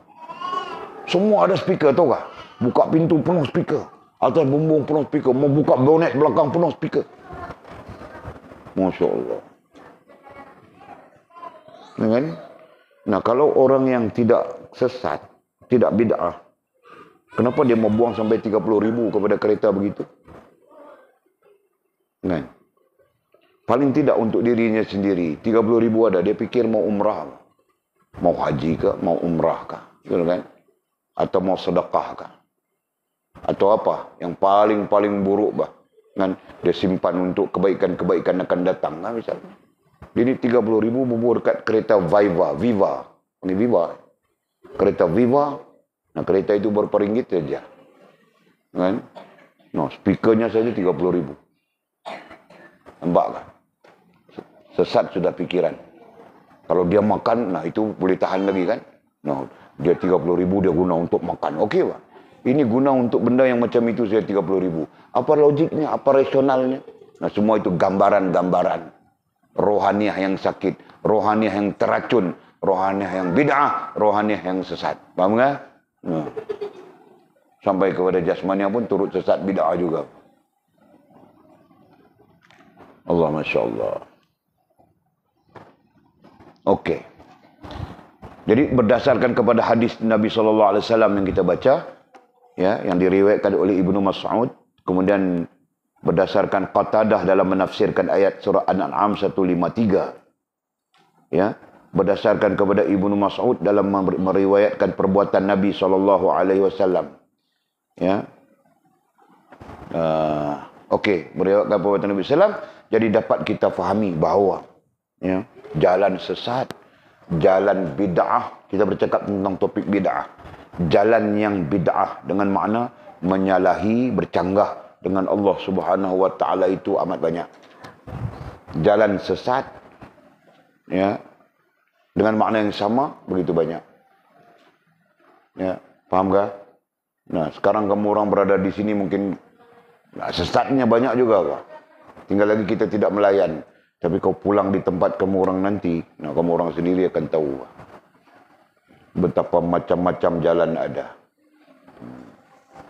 Kau seorang saja terkontang-kanting di situ, kan? Kau seorang saja, jalan nampak mata, yang lain nampak punggung semuanya. Nah, ketika itu terserah kau, atul, kan? Kalau kau kuat, nah, yang nampak punggung itu tidak dapat mempengaruhi kau, jalan-jalan sesat itu. Tapi kalau kau berlemah, nah perlahan-lahan kau pun tujuk punggung juga, bah. Faham tak? Nah, itu. Nah, sebab itu lebih baik macam Walid berduduk dalam hutan. Ha? Nah, sekarang Walid di sini masih cerah. Sikit hari aku duduk dalam hutan saja. Tidak mau jumpa dengan siapa pun. Tahu tak? Cakap pakai walkie-talkie saja. Mau cakap pakai walkie-talkie saja. Telefon pun aku tidak mau semua. Sikit hari lagi. Okey. Lalu baginda membaca ayat. Nah, selepas baginda Nabi SAW menggoris-goriskan menurut Ibnu Mas'ud tadi, nah baginda pun membaca ayat. Ayatnya, A'udzubillahi minasyaitonirrajim. Wa anna hadza sirati mustaqiman fattabi'u wa la tattabi'us subula fatafarraqa bikum an sabilih. Ayat lanjutnya, dzalikum wassaqum bihi la'allakum tattaqun. Okey, maksud ayatnya apa ini? Dan bahawa sesungguhnya inilah jalanku, yakni agama Islam. Seperti yang ditafsirkan Qatadah tadi. Qatadah adalah ahli tafsir, ya. Oleh sebut sudah. Qatadah, sahabat Nabi itu, muridnya Ibnu Mas'ud. Dan salah seorang ahli tafsir. Ya, Ibnu Mas'ud sendiri adalah ahli tafsir Quran, ya. Nah, jadi maksud ayat ini bukan maksud, ya, kita gunakan istilah pengertian dan pemaknaan ayat ini. Dan bahawa sesungguhnya inilah jalanku, yakni agama Islam yang betul lurus. Nah, jalanku ay jalan Allah Subhanahu wa taala. Dalil bahawa agama Islam itu adalah jalan Allah Subhanahu wa taala, Allah menyebutnya di dalam Al-Quran. Inna din indallahil Islam. Nah, jadi kau tidak boleh ambil jalan yang lain. Siapapun kau. Kan? Oh, saya mau pakai jalan yang ditunjukkan oleh Amerika. Nah, kau sesat. Saya mau pakai jalan yang ditunjukkan oleh Jepun. Kau sesat. Saya mau pakai jalan yang ditunjukkan oleh England, Britain. Kau sesat. Nah, Allah sebut begitu kan? Laisal birra an tuwallu wujuhakum qibalal masyriqi wal maghrib. Nah, Allah jelaskan sudah. Laisal birra, tidak dinamakan kejayaan, tidak dinamakan kebaikan, tidak dinamakan keuntungan, tidak dinamakan, paling tepat adalah tidak dinamakan kebaikan. Tidak dinamakan betul, tidak dinamakan benar. Laisal birra an tuwallu wujuhakum, jika kamu menghadapkan wajahmu ke masyriqi wal maghrib, menghadap ke timur atau ke barat. Nah, Timur Barat itu yang kita sebut tadi kan, Jepun kah? Atau mana-mana yang kita anggap itu kemajuan mereka maju, mereka apa. Macam Saudi sekarang, dia menganggap Saudi sekarang maju. Orang Arab Saudi. Dia terlupa bahawa baginda Nabi pernah berpesan. Ya, ketika Jazirah Arab, berarti termasuk Hijaz ketika itu, kembali kepada jahiliyah, nah dia tidak sedar itu. Kan? Nah, dia merasakan dia sudah mencapai tahap kemodernan yang tinggi. Dia merasakan begitu. Padahal hakikatnya dia sedang terjun ke dalam telaga jahiliyah kembali. Betul kan? Nah, jadi balik kita kepada hal yang kita sebutkan tadi. Mana?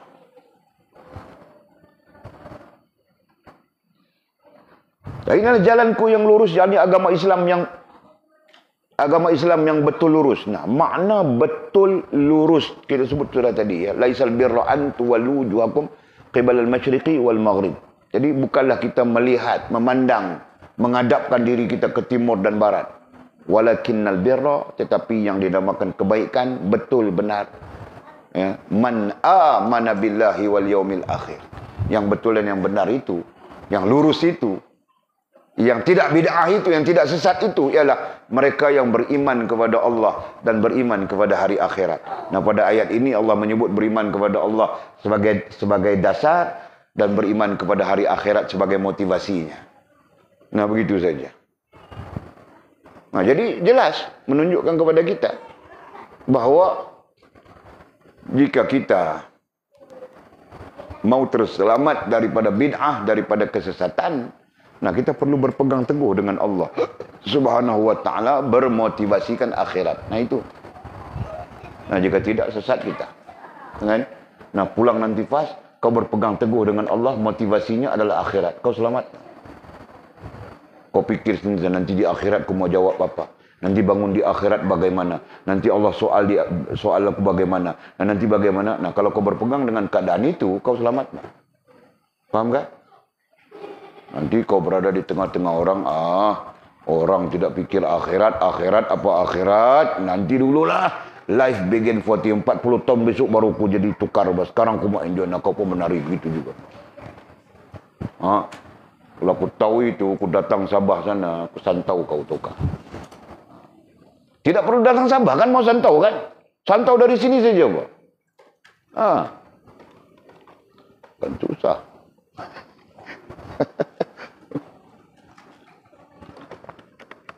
Orang suruh jadi baik, mau jadi jahat juga. Santau, Pak. Contoh, paham tak? Nah, sama saja semua orang. Sama saja. Jadi, orang yang dia beriman kepada Allah, dengan makna dia meyakini Allah SWT.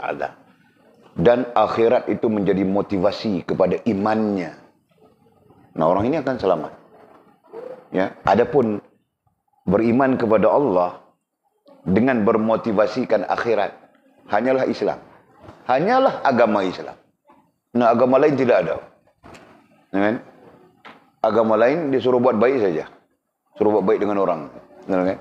Nah, motivasinya tidak ada. Dan tidak ada beriman dengan Allah SWT sebagai dasar. Lebih-lebih lagi. Faham tak? Terus.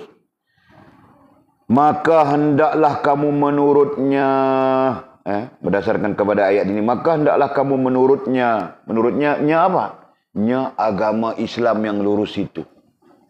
Yang digambarkan oleh Nabi SAW. Nabi yang membaca hadis ini selepas menggoriskan. Yang digambarkan oleh Nabi SAW, garis tengah yang satu itu. Nah, jangan kau bersimpang siur. Jangan kau bercabang-cabang. Ya. Kau mengikut jalan yang salah. Nah, sebab itu kita perlu paham hal ini. Ya. Antara jalan yang benar dan jalan yang salah kita perlu paham. Sebab itu Walid nasihatkan yang sudah-sudah. Kawan-kawan kamu orang, Walid nasihatkan, anjung, Walid cakap sama saja. Ya, kau keluar daripada jalan yang lurus, berarti kau masuk jalan yang salah. Memang masuk jalan yang salah, Pak. Jadi kamu orang pun Walid cakap sama saja. Nah, jalan yang lurus tidak lain, melainkan kau mencari kebenaran, kau mencari untuk ilmu, untuk hampir kepada Allah SWT, mendekati Allah, bersama Allah SWT. Nah, itu istilahnya. Itu saja jalan yang lurus. Lainnya semua sesat. Hancurlah. Siapa yang terpengaruh dengan kesesatan yang kemudian isu kita adalah bid'ah, nah hancur dia. Berapa ramai sudah manusia yang hancur. Dengan bagus di awalnya, nah kemudian jadi hantu. Bagus di awalnya, kemudian jadi hantu. Mudah-mudahan Allah memberi rahmat, melimpahkan rahmat, mengembalikan mereka kepada kebenaran. Dengan, nah tapi hakikatnya sesuatu yang payah. Ketika kita berada di dalam keadaan yang bagus, yang baik, nak belajar supaya kita terus bagus dan baik. Jangan terjun kepada yang jahat, yang bid'ah, yang sesat. Mau patah balik itu susah, tahu tak? Nah, susah satu hal, dosa kita itu satu hal lagi. Jika Allah mengampunkan, jika Allah tidak mengampunkan. Nah, dia bilang, rahmat Allah itu luas, keampunan. Iya betul, bah. Itu tidak dinafikan, bah. Tetapi secara pribadi kita perlu bimbang kan? Perlu takut, bah. Perlu bimbang, Allah tidak mengampunkan. Nah itu. Justru itu jangan kita silap. Okey. Dan janganlah kamu menurut jalan-jalan. Dan janganlah kamu menurut jalan-jalan, yakni yang lain dari Islam. Yang lain daripada Islam, yang lain daripada sumbernya Al-Quran dan Sunnah. Ya. Yang lain daripada sumbernya Al-Quran dan Sunnah. Ya. Yang bid'ah, yang sesat. Jangan kau ikut itu. Ya. Dan janganlah kamu menurut jalan-jalan yang lain dari Islam. Yakni yang bid'ah, yakni yang sesat. Jangan kau ikut. Nah, timbul pula di tengah-tengah masyarakat kita. Macam mereka saja Islam. Nah, kalau tengok satu video, ada satu video baru ini, paling baru. Ustaz mengajar di sebuah masjid. Nah, ustaz itu, apa ya? Nah, ustaz ini mungkin agak berlebih juga dia. Ya, berbetulan dengan isu pilihan raya, dia pun lebih-lebih dalam masjid. Kempen-kempen, kan? Nah, orang datang serang dia. Kau saja Islam, kami tidak Islam. Orang marah-marah, dia pun diam saja. Orang masjid yang tahan-tahan, orang mau pukul dia, tahu kah? Cuma Walid, kalau Walid lah, orang mau pukul, kusuruh dia pukul aja. Nah itu kalau Walid, tapi ustaz itu mungkin dia tidak hero, kan? Sebab itu mau jadi ustaz perlu jadi hero, tahu kah? Mau jadi ustazah perlu jadi heroin, tahu kah? Nah, kau pukul, ku tampar. Kau tampar, ku terajang. Kau terajang, ku pijak sampai mampus. Nah, begitu caranya, kau tahu kah? Nah, kalau Walid begitu, Pak. Kalau kamu orang tidak percaya, kamu orang terakhir. Ya, betul, Pak. Nah, di Tanjung Dawai sana, dia orang mau pukul Walid. Walid tidak tahu. Walid cuma heran saja. Orang pulang saja, ada orang hantar, eskort, 3 orang naik motor. Pulang, sampai di simpang. Lepas tu sampai di situ baru dia orang 2-3 kali begitu. Walid pun heran. Walid pun korek-korek tanya. Oh, rupa-rupanya ada orang mau pukul Walid. Ni Tanjung Dawai itu. Nah, dapat mic malam itu. Walid cakap daripada mula waktu kuliah sepatutnya kan. Daripada mula sampai wassalam. Nah, aku cakap itu. Aku cabar, Pak. Nah, seko pun tidak keluar, Pak. Nah, hari ini jangan siapa pun hantar aku pulang. Biar aku pulang sendiri. Aku mau tengok siapa yang pukul aku itu. Kalau perut tidak terburai, aku jangan panggil nama aku Ustaz Hamdan. Aku bilang begitu. Nah, dia pun pikir perut mau terburai. Jangan. Padahal aku kejut saja, tahukah? Nah, mau berani begitu kan? Kadang-kadang mau jadi Ustaz begitu Jul, tahukah? Kalau kau mau jadi Ustaz. Mana? Mau jadi suami pun perlu hero, betul kan? Perlu berani kan? Ada kisah, ada satu kisah. Ini kisah di dalam dunia Melayu. Dia orang menoreh getah, tahu kah? Menoreh getah di bukit. Pokok getah di bukit. Tiba-tiba dia dengar istrinya menjerit, bah. Istrinya menoreh di ujung sini, dia menoreh di ujung sini. Dia dengar istrinya menjerit. Kenapa? Ular sawah membelit aku, bang, bilang istrinya, bang, ular sawah menggigit aku, membelit aku, bilang. Hah? Ular sawah? Dia mau pergi, tidak mau pergi, mau pergi, tidak mau pergi. Dia mau pergi dekat, tengok ular sawah. Dia lari, Pak. Tahu kah? Dia lari, tinggal istrinya, dia lari. Nah, ada seorang Pak Long tua sudah. Pak Long ini tua, menoreh juga tempat lain, Pak. Dia dengar dia datang tolong. Pak Long ini buka. Dia berdepan dengan ular sawah itu sampai. Nah, bila dia datang balik si suami datang dari jauh hintai saja. Tengok isteri dah lepas sudah yang. Nah, isterinya bilang sayang kepala bapak kau. Jadi terajang dah berdebu, jatuh berguling-guling bukit macam filem Hindustan, kau tahu tak? Nah, si isteri ni ajak Pak Long ini jadi isteri Pak Long ni. Kebetulan Mak Long isteri kepada Mak Long ni meninggal sudah. Nah, baru dia tahu bah. Menangis-nangis selepas itu. Fahamkan ceritanya, Mizi? Nanti kau sambung cerita itu bagi panjang lagi, okey? Aku cerita sikit saja. Tapi kisah ini diceritakan oleh banyak orang macam betul saja. Ya? Kisah ini macam kisah betul, bah. Diceritakan oleh banyak orang. Boleh pernah dengar almarhum siapa ya? Almarhum Ustaz Azizan, Menteri Besar Kedah, pernah bercakap cerita kurang lebih sama saja. Siapa lagi? Tu Guru Haji Saleh Syekh, almarhum. Pun sama saja ceritanya. Ada 3-4 orang yang bercakap cerita ini, boleh pernah dengar. Jadi sama ada cerita itu sebagai satu cerita teladan atau apa, walaupun tidak tahu. Kan? Tapi kalau teladan kita boleh ambil sudah kan. Suami perlu berani, Pak. Kan? Nah, istrinya berada dalam kesulitan. Kau lepaskan kesulitan isteri kau, Pak. Ini kau lari, nah datang orang lain. Sama saja keadaan sekarang, Pak. Istrinya semak, kau tidak melepaskan kesulitan dia lari ikut Bangla, tahu tak? Nah, ada sudah dalam Facebook kemarin. Kemarin enggak? Di Kulim. Di Kulim kena tangkap, Pak. Dua-dua isteri orang. Kena tangkap dengan Bangla. Kan? Bilang kami keluar untuk buat lesen. Dua-dua orang kawan baik itu. Kami keluar untuk buat lesen apa? Kami berehat. Oh, rupanya check in hotel untuk berehat. Masya Allah. Mau cerita apa? Itu fitnah dunia sudah. Jadi macam-macam. Okey. Jadi balik kita, itu semua gambaran ya, jalan-jalan yang apa? Yang bid'ah, jalan-jalan yang sesat. Ya, gambarannya. Jadi apabila kita terlepas panduan, mungkin istilah kita, terlepas daripada panduan Al-Quran Sunnah dan apa yang disepakati oleh para ulama, nah kita akan jatuh ke jalan-jalan yang sesat itu.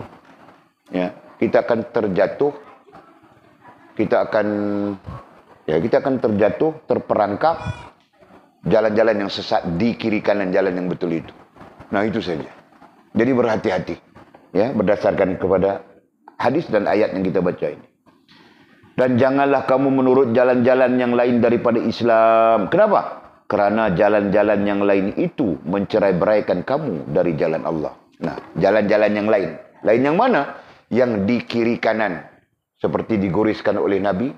Atau yang di kiri kanan. Seperti digambarkan oleh Qatadah. Ya. Atau yang boleh tunjukkan di sana apa? Kiri kanan yang jalan yang lain daripada yang satu itu. Nah, semuanya ya. Semuanya mencerai-beraikan kamu dari jalan Allah. Mencerai-beraikan ay merusakkan, ya, mencerai-beraikan ay merusakkan kita daripada jalan Allah. Jalan boleh ditafsirkan dengan hubungan dari konteks, dalam konteks kerohanian, dalam konteks tasawufnya. Dari jalan Allah itu adalah merosakkan hubungan kita dengan Allah Subhanahu wa taala, merosakkan perhubungan kita dengan Allah Subhanahu wa taala. Nah, itu. Sedangkan orang-orang mukmin, orang-orang beriman ni sangat takut rosak hubungan dengan Allah. Ada yang mengatakan menjadi jiwanya mukmin, menjadi jiwanya orang beriman takut rusak hubungan dengan Allah. Salah satu perkara yang ditakuti. Nah, itulah orang beriman. Nah, kalau sampai dia tidak takut, tidak ada perkara yang ditakuti,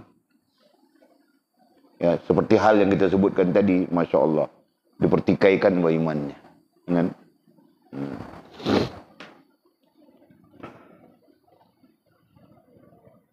Nah, ini surah Al-An'am ayat 153. Jadi mau rujuk tafsir silakan. Kemudian kata musannif, Ibnu Abbas radhiyallahu anhuma berkata bahawa jalan-jalan itu adalah jalan kesesatan. Ibnu Abbas, Abdullah bin Abbas. Nah, ini lagi besar tafsirnya. Ulama tafsirnya. Kan? Abdullah adalah orang yang ditunjukkan oleh Nabi SAW untuk menafsirkan Al-Quran. Abbas adalah bapa saudara Nabi. Abdullah adalah sepupunya Nabi SAW. Nabi bukan kroni ya, bukan kronisma, nepotisma bukannya. Ya, Nabi menunjukkan Abdullah kerana cerdasnya Abdullah bin Abbas dalam menanggap wahyu, sama ada daripada Allah maupun daripada baginda sendiri. Ya. Nah, jadi kemudian baginda SAW kemudian menunjukkan, mengisyaratkan kepada Abdullah bin Abbas, yakni sepupunya Nabi, untuk menafsirkan Al-Quran. Nah, itulah pertama-tama kalinya ya, tafsiran itu berlaku. Okey. Jadi menurut Abdullah, menurut Ibnu Abbas radhiyallahu anhuma, mudah-mudahan Allah meridhakan keduanya. Nah, keduanya itu siapa? Abdullah dan Abbas. Sebab itu di situ radhiyallahu anhuma, bukan radhiyallahu anhu ya. Huma artinya kedua, keduanya. Hu berarti seorang. Dia seorang. Huma mereka berdua. Hum nah ramai, mereka yang ramai. Betul? Nanti belajar. Itu ku ajar kamu orang 6 bulan saja. 2 bulan ku ngajar itu, 6 bulan kamu orang bercakap sudah. Nah, ketika itu tidak ada seorang pun boleh bercakap Melayu. Semua kena tukar jadi Arab, pakai igal semua. Nah, betul Pak? Yang perempuan-perempuan ini menjadi Arab. Kena pakai ala-ala Arab gitu. Nah, kampung begitu tukar jadi kampung Arab. Boleh tak? Mana aku tahu, aku cerita saja. Mimi mau jadi Arab macam mana? Atul mau jadi Arab macam mana? Fas mau jadi Arab macam mana? Lina mau jadi Arab macam mana? Kemetot semuanya. Taukah? Arab mana ada kemetot? Kan? Betul bah? Arab mana ada kemetot? Ini kemetot macam apa ya? Macam kau mengata orang bah. Kau cuba jaga sikit bah kau punya mulut tu. Bikin dosa saja. Aku belum cakap ambil kemetot-kemetotnya, aku tahan saja, tahukah? Ada aku mau contohkan itu, tapi aku tahan saja mulut. Aku takut berdosa, tahukah? Okey. Terus habiskan. Jadi Ibnu Abbas radhiyallahu anhu berkata bahawa jalan-jalan itu, jalan-jalan yang mana? Nah, pada tafsir Ibnu Mas'ud, pada Ibnu Mas'ud tadi ya, jalan yang kiri kanan daripada jalan yang lurus. Sama ada 2 atau lebih, nah kita sebutkan begitu kan? Jalan-jalan itu adalah jalan kesesatan. Nah, berarti yang lain itu semua sesat. Nah, itulah berdasarkan kepada Ibnu Abbas pada menafsirkan ayat yang kita bacakan tadi juga. Jadi seperti kita sebutkan tadi bahawa yang sesat itu banyak. Nah, itu kita perlu paham begitu kan? Yang lurus itu cuma satu. Nah, jadi terserah kita mau terjun di dalam sesat. Nah, banyak jalannya.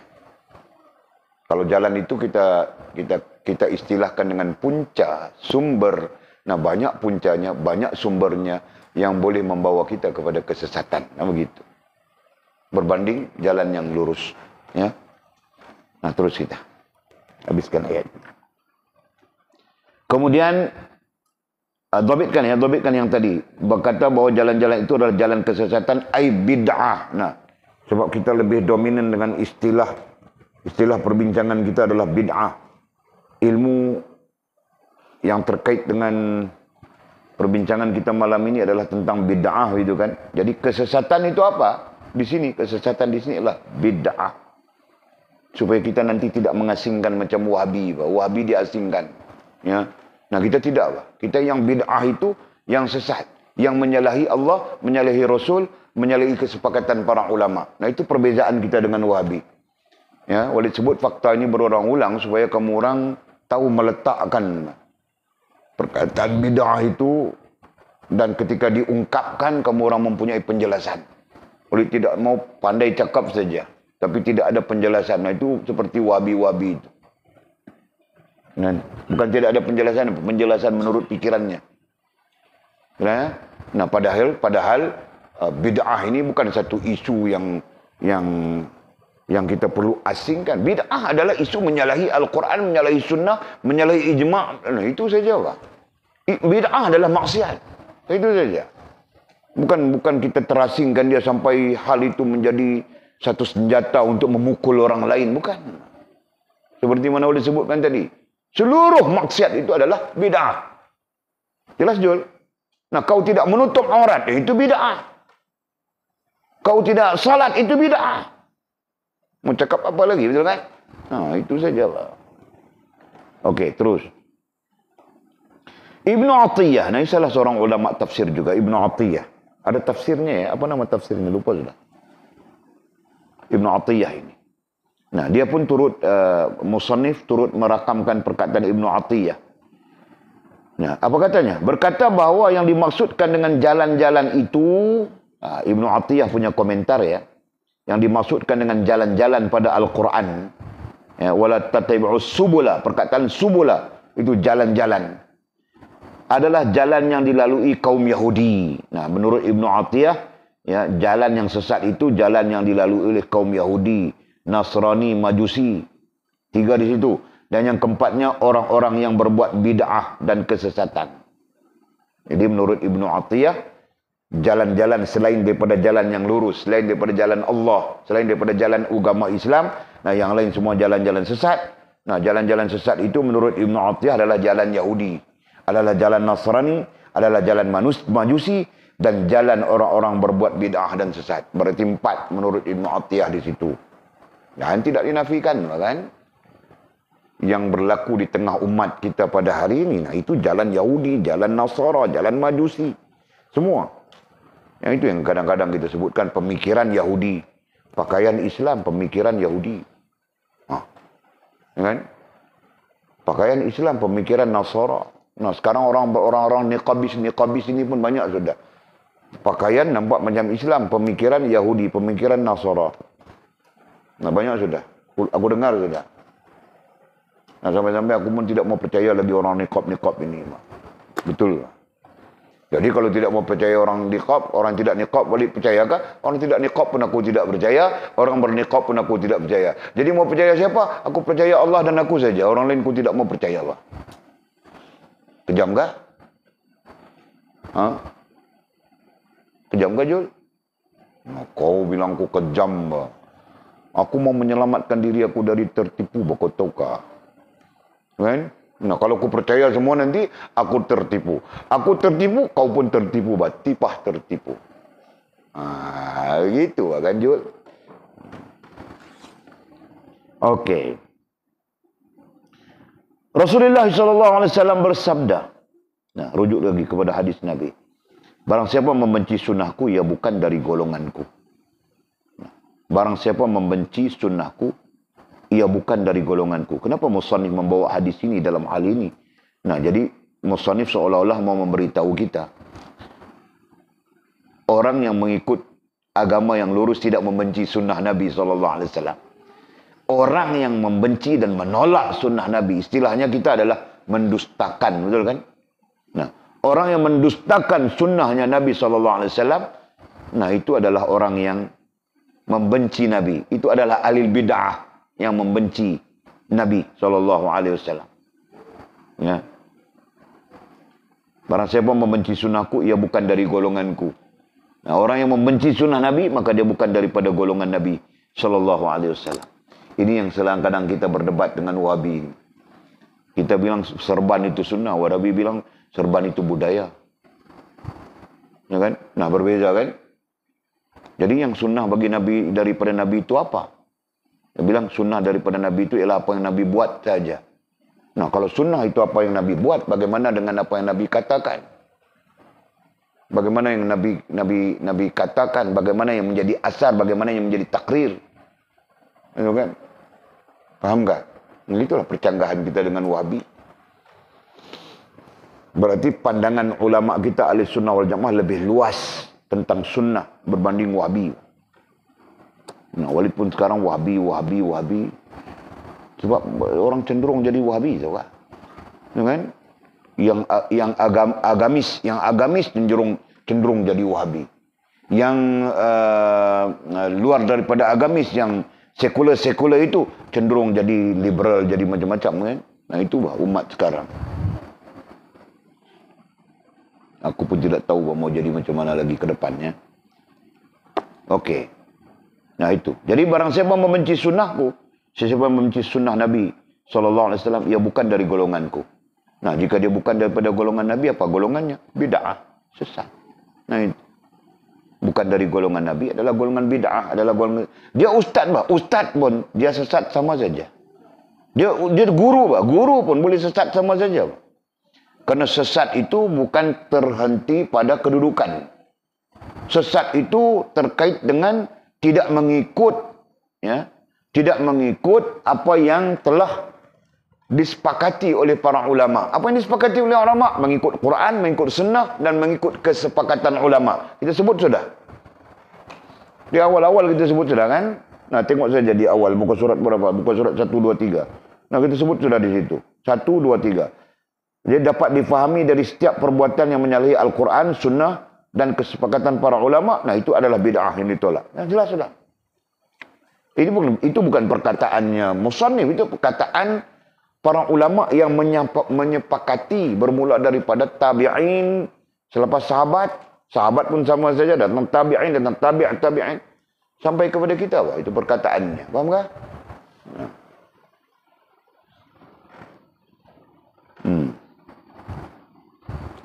Jadi jangan membenci sunnah Nabi. Kalaupun kita tidak suka, kita tidak boleh ikut. Jangan benci. Nah, mana tahu nanti Fas suaminya nanti serban saja besar. Serbakul serbannya. Fas tidak suka. Fas tidak suka suaminya serban besar bakul. Nah, ketika dia tidak suka itu, dia bilang, apa abang ni bikin roti canai saja hari-hari. Padahal suaminya pakai serban, kan? Nah, ketika itu, jika kau membenci serban suamimu, nah, kau membenci sunnah Nabi SAW, faham tak? Nah, jadi kau mau buat macam mana, bang? Boleh besar lagi kah serban itu? Nah, begitu caranya. Baru dia akan kecilkan sikit, betul kan? Ini kau benci sunnah Nabi, mana boleh? Faham tak? Ada orang perempuan dia tidak suka orang lelaki pakai celak mata, tahu tak? Nah, Walid pernah dengar satu cerita. Suaminya suka pakai celak mata kerana suaminya memahami itu adalah sunnah Nabi, gitu kan. Jadi si istrinya tidak suka. Macam mana cerita, tapi sampai bercerai sudah. Ini orang dekat-dekat kita sini saja. Dia menghina-hina suaminya dan sebagainya, suami ceraikan dia. Nah, itu contoh saja Walid cerita, ya.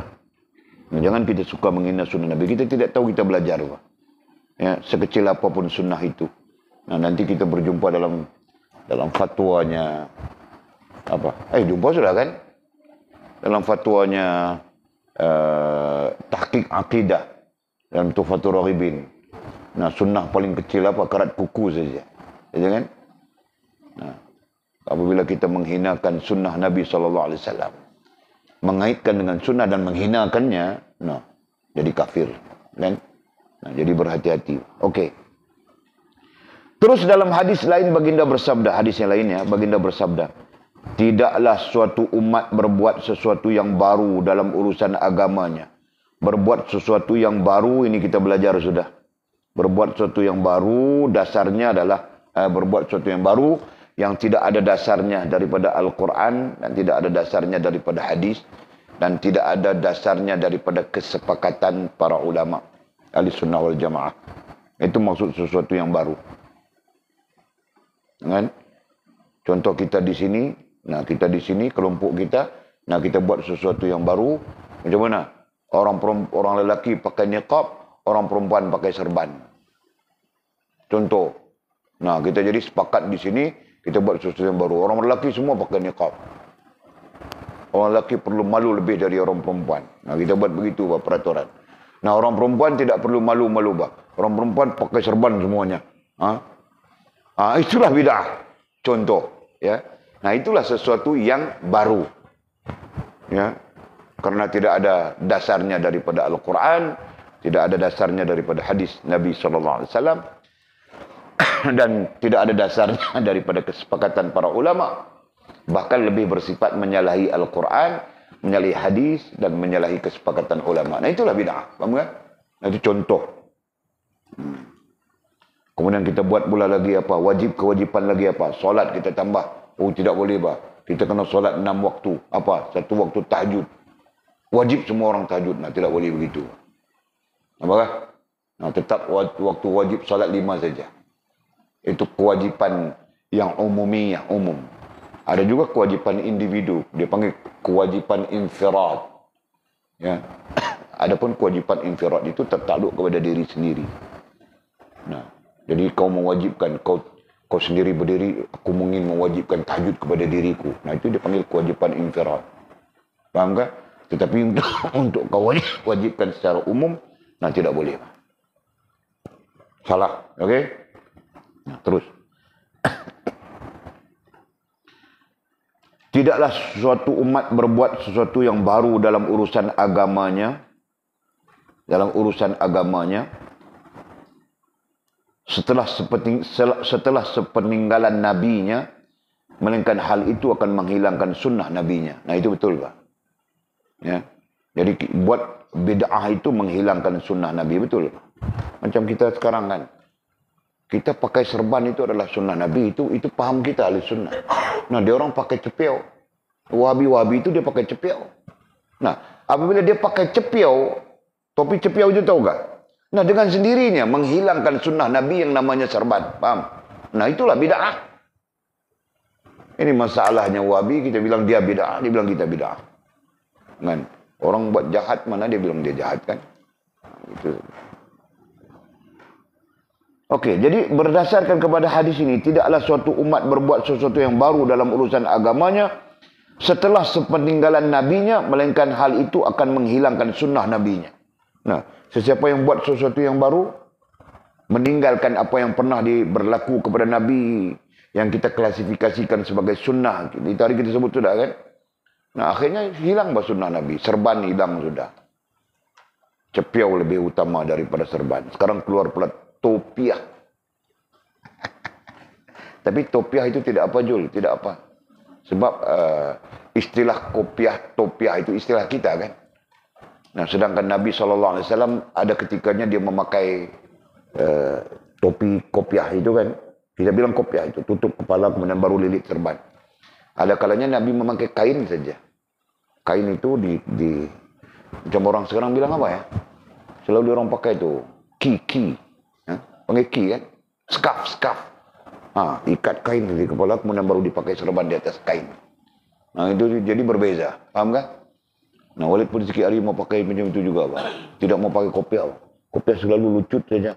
Beli mula-mula ketat, lepas tu besar sudah, longgar sudah. Susah Pak. Kan?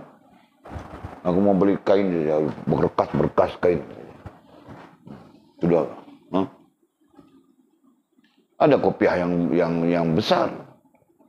Bila kurang makan nasi, kepala jadi kecil kah? Aku pun tidak tahu. Kopiah jadi tenggelam saja, kodok saja. Jadi tak boleh. Kadang-kadang bila makan lebih sikit, kepala besar balik, pakai ketat pula. Wallahualam. Okey. Jadi jangan kita meninggalkan sunnah Nabi ya. Walid bimbang apa ya? Sekarang Walid terfikir, bila aku meninggalkan sunnah Nabi, maka anak-anak aku nanti tidak tahu sunnah Nabi. Jika anak-anak aku tidak tahu sunnah Nabi, maka cucu-cucuku tidak tahu sunnah Nabi. Jika cucu-cucu tidak tahu sunnah Nabi, cicit-cicit itu tidak akan tahu sunnah Nabi. Nah hal ini akan berlarutan begitu berkembangnya generasi, betul kan? Paham Jul?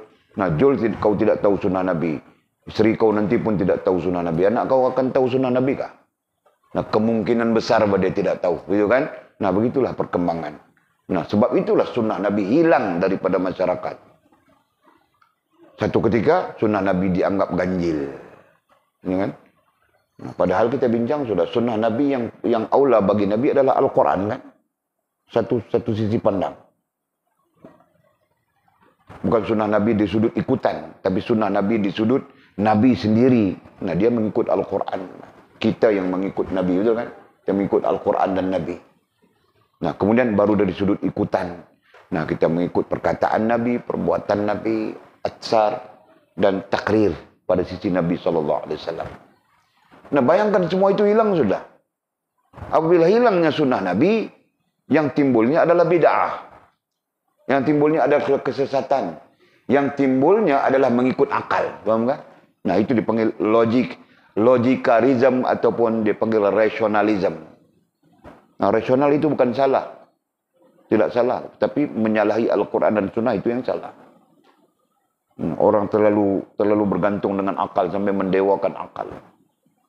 Kita belajar sudah. Akal tidak boleh mengatasi wahyu. Gitu kan? Allah, Masya Allah. Nah, tegakkanlah sunnah itu. Benalah sunnah itu. Ya, paling kurang ada 5 sunnah besar. Walaupun tidak dapat ikut semuanya. Kan? Nah, itu Walid belajar sudah itu. Ada 5 sunnah besar. Apa ya? Sentiasa berwudu. Batal wudu, nak ambil wudu lagi. Batal wudu, nak ambil wudu lagi. Nah itu. Sunnah itu. Itu ada 5 sunnah besar. Ya. Disebut besar kerana apa? Karena ini lazim bagi baginda Nabi SAW. Lazim ya. Nabi sentiasa begitu. Nah, batal wudu, ambil wudu lagi. Mungkin Nabi SAW tidak banyak kentut. Sebab sana petai tiada petai, tiada. Dengan, nah, kita di sini kentut saja. Jadi mau ambil wudu sekejap kentut. Ambil wudu sekejap kentut. Kita makan petai kan. Nah, besok Mizi mau naik petai lagi itu. Nah, ada banyak petai kita itu. Semua orang ambil petai makan itu. Ha? Besok kita naik petai lah Mizi. Habiskan. Okey. Satu yang pertama. Yang kedua apa? Solat tahajud. Nah, itu yang kedua. Nabi SAW tidak pernah meninggalkan solat tahajud. Nah, kita mau solat tahajud macam mana? Jam 4 belum tidur, jam 5. Nah, tunggu sampai subuh. Tapi soalnya boleh solat kah? Boleh. Ya.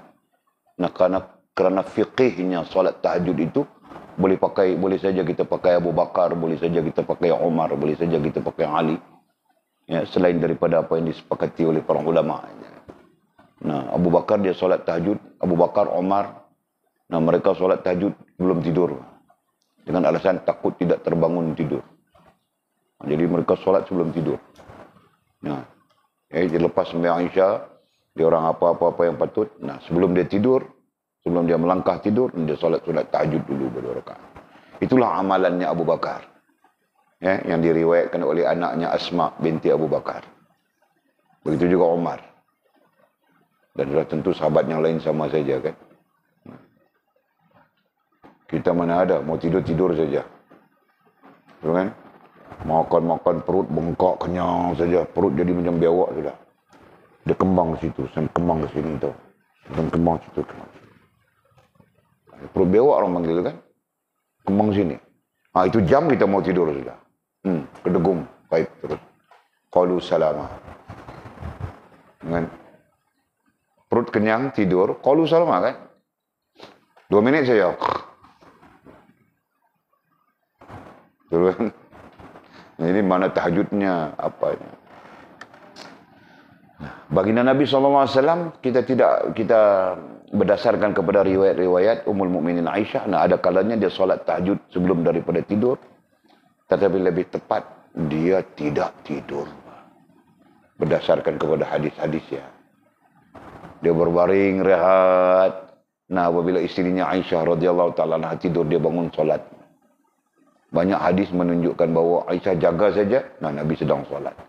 Aisyah jaga saja, Nabi sedang solat. Banyak hadis menunjukkan begitu. Ya kan? Ini isteri kita jaga saja, kita sedang tidur. Dia jaga saja, kita sedang tidur. Kan? Suami jaga saja, isteri tiada sudah. Mana biniku, tengok jam, alamak, pukul 7 sudah, aku tidur ini hari, pukul 7 baru aku bangun. Nah, Baru betul-betul tidur ini hari. Okey. Nah, jadi ringkasnya ya, jam 10 sudah. Oh, Masya Allah. Aku pikir mau berhenti awal tu, cakap dengan mama mengajar sekejap saja. Ya, ikutlah sunnah Nabi. Pakai serban kita. Pakai jubah kita. Nah, jubah itu budaya. Nah, jika kau pikir itu budaya, jika kau pikir Nabiku pernah pakaiannya begini, nah itu sunnah kan? Serban itu budaya. Nah, jika itu kau pikir budaya. Jika kita pikir bahwa Nabiku pernah pakaiannya begini, nah dia menjadi sunnah kan? Nah, begitulah hal-hal yang lain.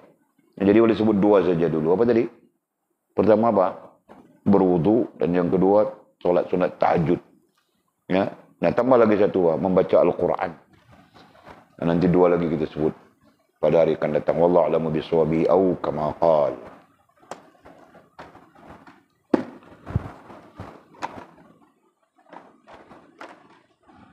Nah, budayakanlah sunnah Nabi SAW itu.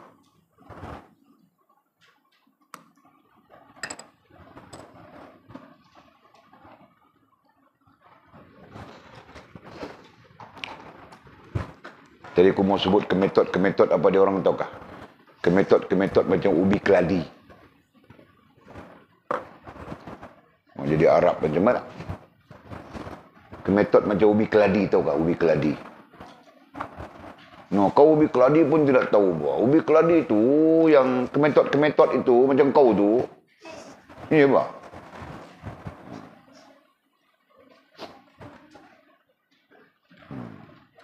Okey, ada soalan kah? Tidak ya? Bismillahirrahmanirrahim. Alhamdulillahirabbil alamin wassalatu wassalamu ala asyrafil mursalin. Sayyidina wa maulana Muhammad wa ala alihi washabihi ajma'in. Allahumma iftah lana futuhal 'arifin warzuqna fahman nabiyyin waj'alna min ibadikas salihin. Allahumma ihdina as-siratal mustaqim. Siratal ladzina an'ama Allahu minan nabiyyin was-siddiqin wasyuhada'i was-salihin. Allahumma rabbana iftah bainana wa bain qaumina bil haqq. وأنت خير الفاتحين. اللهم أعنا على ذكرك وشكرك وحسن عبادتك. اللهم فقهنا في الدين وعلمنا التأويل.